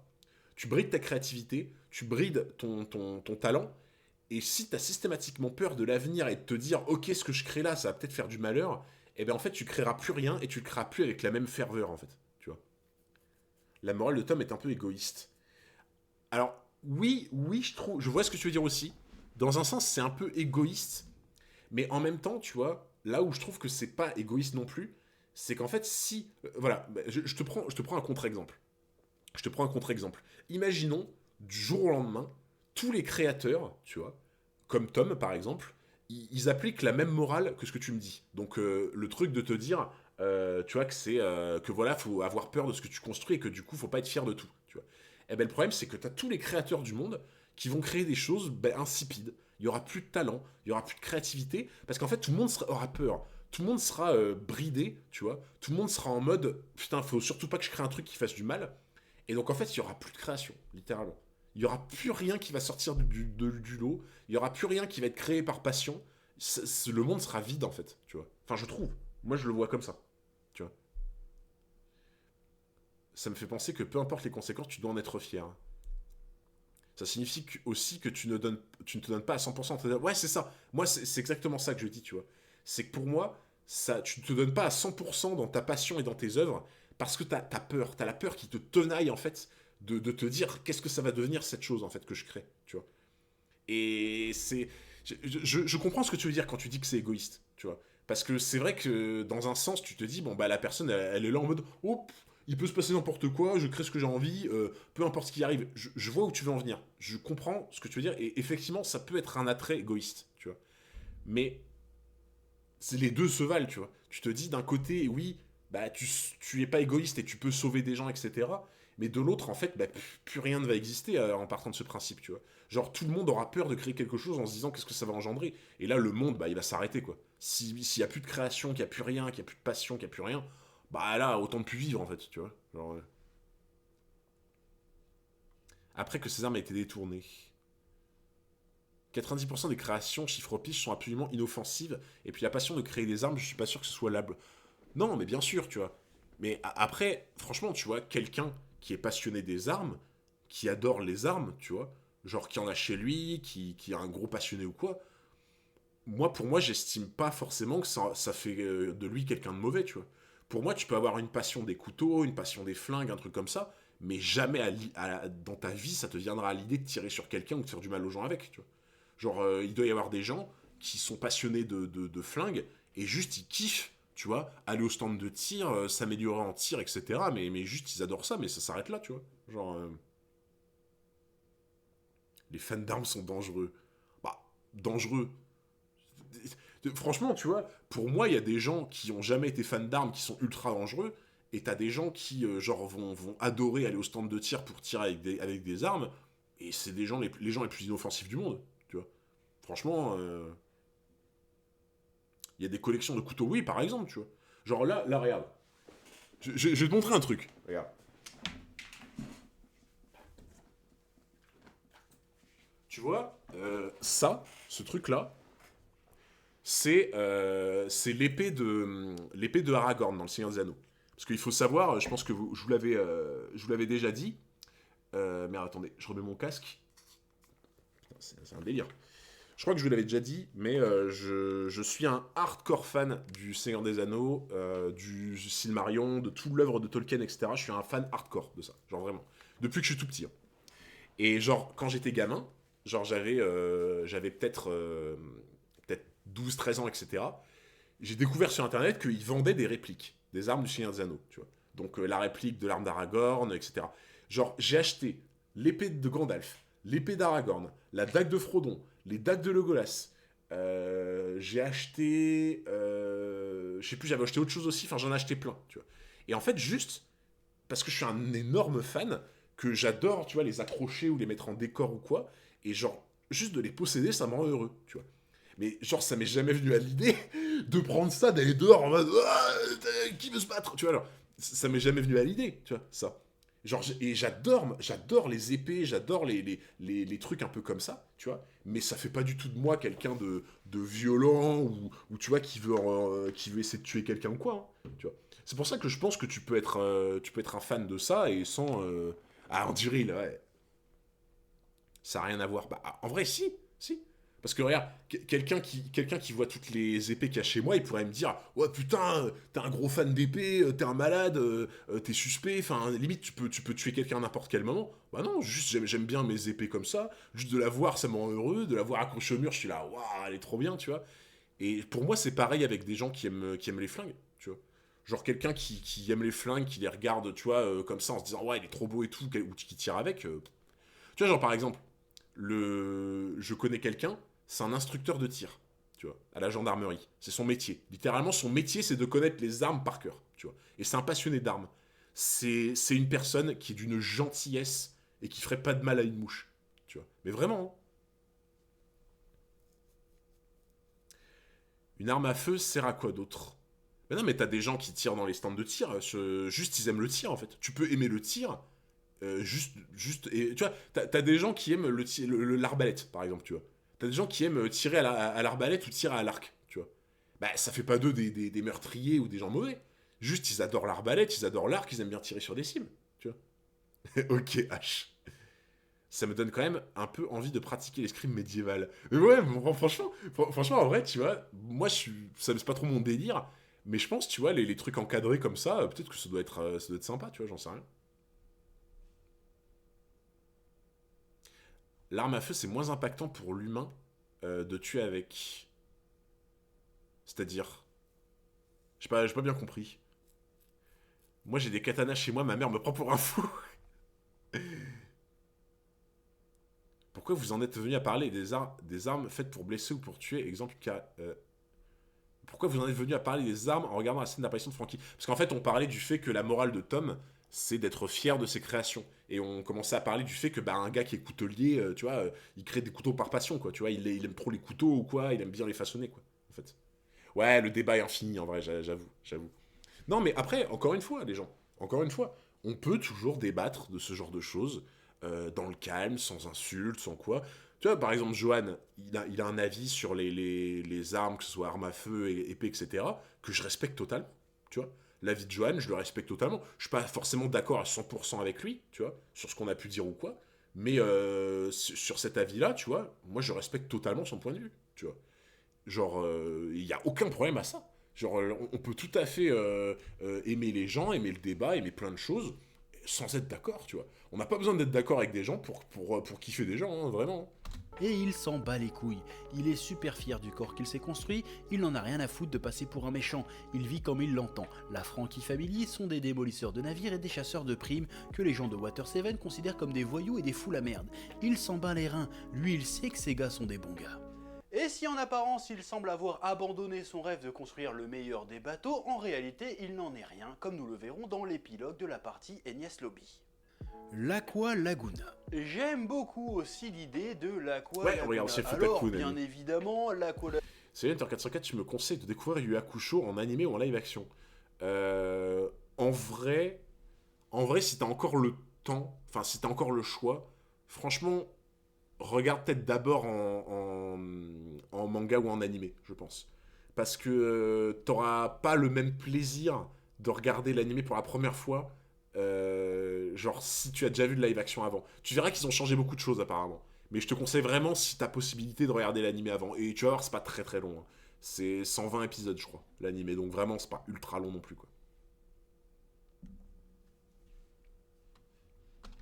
Laguna participe au lore de Water 7 dans la lignée de ce qu'Oda a l'habitude de nous présenter lorsqu'il nous présente une nouvelle île. C'est-à-dire il nous parle de la culture, de l'histoire, de l'économie, du fonctionnement et bien évidemment aussi de la météo. Je rappelle vite fait ce qu'est l'Aqua Laguna. C'est une giga-tempête qui a lieu plusieurs fois par an dans la région de Water 7, durant laquelle les mers sont déchaînées et où il y a des vagues géantes qui engloutissent les 2 ou 3 premiers niveaux de Water 7. Et celle qui a lieu dans le manga en est une particulièrement vénère. J'aime beaucoup l'idée parce que selon moi, Oda utilise l'Aqua Laguna pour symboliser ce que les personnages traversent, que ce soit les chapeaux de paille, la Gale et la compagnie ou la Frankie Family. Ils traversent littéralement une tempête, une crise majeure, qui est l'une des plus importantes et violentes de leur histoire. En vrai, j'avais pas ça non plus. C'est comme pour Iceberg, etc. J'avais pas tilté non plus, tu vois. J'avais pas tilté qu'en fait, la tempête qui s'abat sur Water 7 fait référence, entre guillemets, au fait qu'il y a une ambiance houleuse dans l'équipage et qu'il y a une vraie ambiance de tempête, en fait, au sein de l'équipage. Et que la tempête qui est symbolisée par l'ambiance dans l'équipage est symbolisée par l'Aqua Laguna sur la Water 7. J'avais jamais pensé non plus... Non, ceux qui mettent flop, mais vous êtes des acteurs, jamais vous y avez pensé aussi. C'était très vague à deviner. Oh, pas mal le jeu de mots. Il est fort le chef pour comprendre ce genre de truc. Ouais, franchement, j'avais pas tilté ça non plus, tu vois. J'avais pas tilté que l'Aqua Laguna représentait vraiment la tempête qu'il y avait dans l'équipage, en fait. Qu'il y avait beaucoup... En fait, il y a beaucoup de rapprochements dans Water 7 entre l'action qui se passe dans la ville et ce qui se passe d'un point de vue humain dans l'équipage, tu vois. Il y a énormément ce truc comme ça de liaison, en fait. Il y avait un océan de possibilités. Ah, vous êtes en forme. Vous êtes en forme. Après, ça, c'est une sous-lecture normale que tu ne captes pas direct. Ouais, bien sûr, tu vois. Mais il est fort, en vrai. Hein. Et ils battent la tempête lorsqu'ils rejoignent... Ils se regroupent pour se revenir. Ouais, en plus, tu vois. Le fait qu'ils battent la tempête, que genre en mode, ils se sauvent de l'Aqua Laguna, ça symbolise la liaison, en mode, hop là, on récupère tous les poteaux, tu vois. Ce qui est encore plus impactant, c'est que le bateau qui a créé cette crise, donc l'Aqua Laguna représente le bateau qui a englouti... Oh, putain, ouais, c'est vrai. Hein. Oh. C'est toujours un peu le cas, il faut se demander pourquoi il a pensé à cet élément narratif. Ouais, bien sûr, tu vois. Mais putain, il est fort en vrai pour analyser. Frappe Water 7, tous les personnages sont au plus mal. Les chapeaux de paille, les gars de la Gale et la compagnie et les gars de la Frankie Family viennent tous de se perdre face au CP9. Luffy et Zoro se retrouvent coincés comme des cons dans les niveaux inférieurs de la ville et risquent de prendre... Non mais genre vraiment... Face au CP9. Luffy et Zoro se retrouvent coincés comme des... Genre vraiment... ces mecs-là, ils se battent contre Ener. Ils peuvent envoyer des tornados loin. Luffy, il est capable de casser des murailles et tout. Genre... Et ils se retrouvent coincés comme deux vieux pots de fleurs, là. Non mais vraiment, ça... Luffy, il est capable de vaincre Ener, mais il est bloqué par une maison, quoi. Zoro, il est capable de battre des mecs de malades et tout à l'épée, et il est bloqué dans une cheminée, quoi. C'est une cheminée supérieure à Ener. De la ville et risque de prendre des gigavagues dans la tronche et de crever. Le Vogue Mary a été balancé à la flotte par le CP9, c'est la merde. Le symbolisme devient évident lorsque l'on voit comment les persos s'en sortent. Ils s'entraident pour sauver Luffy et Zoro, et une fois que les gros des vagues est passé, que le gros de la tempête est passé, ils font front uni, pansent leurs blessures et repartent à la bataille tous ensemble. L'équipage a traversé et survécu à la tempête, à la crise. Ils reviennent maintenant plus forts que jamais. Même Usopp fait son comeback. Eh oui. L'Aqua Laguna, c'est... En plus, c'est pile le moment où il y a Sniper King qui arrive en plus. C'est juste après. Et Sniper King représente au final cette reconstruction un peu d'équipage de fou. Véritable démonstration d'une péripétie qui raconte quelque chose sans être totalement explicite. J'aime beaucoup ce genre de subtilité dans One Piece. Si on part un petit peu en mode branlette, et je sais que tu adores la branlette, on peut voir l'Aqua Laguna comme quelque chose de positif. Dans le sens où, d'une certaine façon, l'Aqua Laguna permet de réveiller les personnages qui jusqu'ici étaient dans le brouillard, dans le flou. Ils n'avaient absolument pas le contrôle de la situation. Franchement, je suis totalement d'accord avec ce qu'il dit. Genre, pour moi, tu vois, l'Aqua Laguna, c'est le truc en mode affreux, quoi. Mais c'est ça qui manquait pour ressouder les liens, justement. Vous savez, c'est ce fameux délire de il faut une adversité pour que les gens s'unissent contre elle. Tu vois ce que je veux dire? Genre, c'est le symbole ultime. Tu sais, c'est un peu le méchant qui aide les gentils à devenir plus forts et à le battre. Je sais pas si vous voyez ce que je veux dire, genre. C'est. Pour moi, c'est. Je peux pas le dire s'il y en a qui sont pas au bout de SNK, mais j'allais faire un exemple avec SNK, mais. Bon. J'allais faire un exemple avec SNK. Ceux qui ont vu SNK, vous avez compris l'exemple, je pense. J'ai même pas besoin d'expliquer ou quoi. Je pense que ceux qui ont vu SNK, ils ont compris l'exemple que j'allais prendre dans SNK. Mais comme ça, au moins, dans le doute, ça spoil pas ceux qui ont pas vu. Mais pour moi, tu vois, c'est ça. C'est genre en mode. En fait, par exemple, Aokiji, il les a mis en déroute, mais Aokiji, c'est ça qui a forgé Luffy à faire le gear. Aokiji, ça a renforcé l'équipage, en fait, tu vois. Et pour moi, c'est ça. C'est un ennemi comme l'Aqua Laguna, c'est genre en mode, il est là pour ressouder, en fait, tu vois. Genre, il arrive en mode comme ça, et du coup, les gens se rendent compte que pour y faire face, tout le monde doit se serrer les coudes. Et c'est ça qui permet de remettre en place l'équipage, je trouve. J'ai trouvé la fin de SNK, c'était une cata. Ah, vous avez pas compris pour ceux qui ont vu SNK? Bon, c'est pas grave, je préfère pas spoil. Ça me fait penser à ce que tu avais dit par rapport à ton passé sur les One Piece avec Kevin. Ouais, mais non, mais clairement. Pour moi, je le vois exactement de la même manière. Les esprits clairs. Luffy et son équipage étaient confus, Iceberg et les gars de la Galela étaient confus, Usopp était confus, etc. L'Aqua Laguna a un peu effacé les doutes des personnages et leur a permis de retrouver leur conviction et leur focus. Et si on se branle un peu plus fort, on peut aussi y voir un propos sur comment le pouvoir nous contrôle. Les personnages ont été abusés. Les plans du CP9, et par extension ceux du gouvernement mondial, ont consisté à une stratégie vieille comme Hérode, diviser pour mieux régner. Si le CP9 a pu remporter la première manche, c'est parce qu'ils ont réussi à faire douter tout le monde d'eux-mêmes. On pourrait l'interpréter comme une métaphore qui nous dirait que ceux qui ont le pouvoir le gardent parce qu'ils parviennent à diviser le peuple.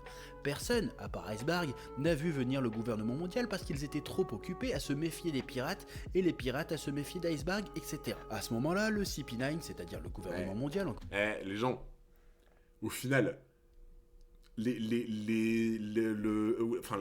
gouvernement et on va dire Water 7 se méfient des pirates, les pirates se méfient d'Iceberg. J'ai envie de te dire, ça rend ma théorie de Iceberg suspect totalement légitime. J'ai envie de te dire. Le focus était porté sur Iceberg depuis le début, quand tu regardes Water 7. Donc en soi, est-ce que vraiment, les mecs qui va absolument avoir raison? Genre, bon, ok, j'arrête avec ça, j'arrête. J'arrête avec ça. J'avoue que je lâche pas sa veste, c'est terrible. Je lâche vraiment pas sa veste. Non, par contre, ouais, genre... Dans l'idée, en fait, c'est, je suis totalement d'accord pareil avec ce qu'il dit. Encore une fois, semble tout puissant et les persos sont désemparés. Et l'Aqua Laguna qui arrive et menace d'engloutir Water 7 représenterait un pouvoir plus grand, plus dangereux, plus absolu, plus direct que le pouvoir du gouvernement mondial, le pouvoir de la nature.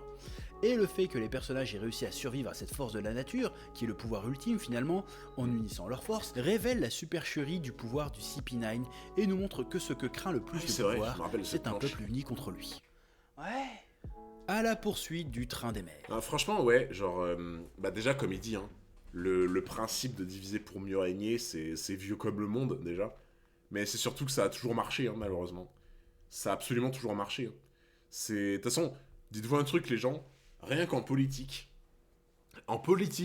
genre, la strate de bas étage, mais qui a toujours marché, c'est genre, je te dis n'importe quoi, imaginons, t'as des élections d'être de maire dans la ville, tu vois, et genre, toi, t'es le maire actuel, et tu vois un gars qui pop de nulle part, et genre, qui promet des trucs de ouf, et il commence à être dangereux pour toi, tu vois, et tu te dis, oh putain, lui, il peut peut-être prendre ma place parce qu'il fait des belles promesses et tout, tu vois. Et genre, ça commence à te faire peur.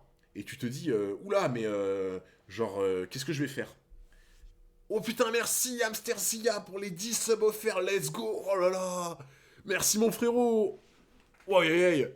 C'était Hamster là. Hamster, il est arrivé sur le stream, il s'est dit, vas-y, je pose mes balles sur la table là. Je suis là. Merci mon frérot. Merci incroyable. Franchement, merci beaucoup pour les sèves. Ah, tu régales. Crocodile a divisé l'armée royale et révolutionnaire. Ouais, mais Crocodile a exactement fait ce que je vous disais. Crocodile a fait ça. Et comme je vous disais, je reprenais l'exemple d'un maire de la ville qui a sa place. T'as un gars qui arrive, qui pop de nulle part, qui promet des trucs de fou, et du coup les gens sont emballés, ils sont là, waouh, génial et tout. S'il fait ça, ça va changer, c'est incroyable. Vous voyez qu'il devient dangereux. Le réflexe que vous faites, c'est quoi? Ben, vous allez engager un gars, random, comme le mec qui vient d'arriver, qui va faire les mêmes promesses que lui. Les mêmes promesses. Genre, ça va être sa copie conforme. Du coup, il va se passer quoi? Il va se passer que le gars à la base qui vous faisait de l'ombre et qui était là en mode, il va potentiellement vous prendre la moitié des électeurs, tu vois. Eh ben, si t'as quelqu'un qui postule en même temps que lui avec les mêmes idées, les mêmes trucs, en fait, ça va diviser son buzz. C'est-à-dire que tu vas avoir les gens qui à la base auraient voté pour lui pour ses idées, ils vont se scinder entre lui et le mec que t'as envoyé pour faire les mêmes promesses que lui. Ce qui veut dire quoi? Ça veut dire qu'au final, toi, tu vas garder ta base, et le mec qui était menaçant, tu vas diviser son électorat en deux parce que tu auras une personne qui proposera la même chose que lui. Et si tu divises l'électorat en deux, eh ben, ça veut dire qu'au lieu que tu aies un mec en face qui va être à 51% et toi 49%, ça veut dire que tu vas avoir un gars qui va être à 25%, un qui va être à 24%, et toi, tu vas être à 50%.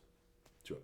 Mais ça dites-vous, en politique, c'est la base. Hein. C'est genre vraiment, c'est la base. Tu t'arranges pour créer un fantoche qui va court-circuiter les plans de quelqu'un qui vient d'apparaître. Et c'est comme ça que tu gardes ta place. C'est horrible, mais c'est comme ça. Hein. C'est vraiment... Il veut voir tous les points de pistologie, j'avoue. De l'opposition contrôlée, somme toute. Ouais, c'est totalement ça. C'est totalement ça.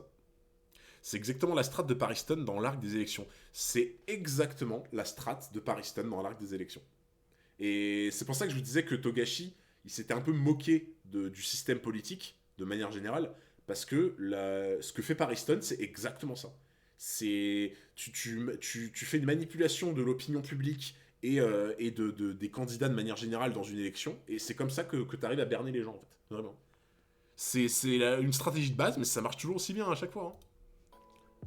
Une fois l'Aqua Laguna passé, Luffy et ses potes partent à la poursuite du train des mers à bord du prototype de train qu'a laissé Tom, le Rocketman. Leur but de rattraper le Puffing Tom avant qu'il arrive à Enies Lobby et aux portes de la justice qui sont a priori infranchissables. Alors j'avoue que personnellement, cette partie-là n'est pas la partie que je préfère dans la saga Water 7. On sent vraiment qu'il s'agit d'un petit arc de transition entre Water 7 et Enies Lobby. Et il n'y a pas grand-chose de méga intéressant ni de pertinent à rajouter dans l'histoire avec cette partie-là. Alors si, il y a quand même quelques petits trucs, je pense notamment à la l'apparition du Sniper King, ouais, du voilà. Sogeking, et aussi le dialogue entre Franky et Robin que j'évoquais plus tôt. Pour moi, c'est les deux trucs aussi. C'est vraiment de la pure péripétie pour le show, bien dans le sens où la plupart des choses qu'on y voit et que les persos vivent n'apportent pas grand chose au schmilblick. Sanji qui se bat contre le mec Onouille, par exemple, on s'en branle un peu. Ok, prendre des couteaux à un moment donné, c'est stylé, mais on s'en fout. Franky qui se bat contre le nouveau du CP9, lui, j'avais oublié. À part nous montrer quelques techniques de Franky qu'on connaissait pas, on s'en branle. J'avais complètement oublié ce mec. Vraiment. Désolé pour toi, je t'avais complètement oublié. Genre, alors lui, mais il m'est sorti de la tête complètement. Oh putain. Aïe. Togashi est trop fort en géopolitique. Ah oui, vraiment. Vraiment. Pariston a un avantage, c'est qu'il ne cherche pas à gagner, mais à faire le chaos. Bah, c'est une des raisons qui le rend extrêmement dangereux, en fait. De toute façon, les gens, dites-vous un truc. Un ennemi qui n'a pas de... entre guillemets, qui n'a rien à perdre, tu vois. Genre en mode, dites-vous qu'un ennemi qui n'a rien à perdre, rien à gagner, etc., juste qui fait les choses comme il en a envie, il est extrêmement dangereux. Et partez du principe aussi que un État, comment il peut mettre le grappin sur la population, comment il peut mettre la main sur la population, c'est quand il détient des choses dont vous avez besoin, ou quand il sait, entre guillemets, par où vous prendre pour avoir de l'impact sur vous, en fait. C'est-à-dire que, dites-vous, que quelqu'un qui veut vous manipuler, il pourra vous manipuler si vous êtes manipulable. Et vous êtes manipulable à partir du moment où la personne a de l'impact sur vous, en mode, il n'y a plus d'eau dans la ville, la personne c'est la seule à avoir de l'eau. Tu vois. Bah, il fait ce qu'il veut. C'est Et à partir de là, c'est compliqué. Quelqu'un sur lequel tu n'as pas d'emprise, qui n'a besoin de rien, en fait. et ben c'est très très compliqué, tu vois, de mettre la main dessus, en fait. Et ça, c'est pour ça que, par exemple, un gouvernement, c'est le pire truc qui puisse lui arriver, tu vois. C'est de pas avoir de l'impact sur la population. C'est triste, hein, malheureusement, mais c'est comme ça, tu vois. C'est pour ça qu'en fait, un gouvernement, ce qu'il veut, c'est des bons toutous. C'est des bons toutous qu'il veut. Genre, qui sont dépendants de lui et qui, du coup, obéissent en échange d'un maigre quelque chose, quoi. On va dire. Comme celle, par exemple. Exactement comme celle. Ouais, bah oui, ça fait flipper, hein, les gens, mais malheureusement, c'est une réalité, hein, De toute façon, j'ai envie de vous dire, hein, les inspirations d'Oda, de Togashi, etc., ils sont pas allés très loin, hein.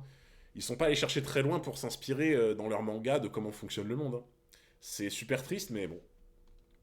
Au moins, tu vois, qu'on s'en rende compte tous ensemble et qu'on soit vigilant sur des choses comme ça, c'est une bonne chose.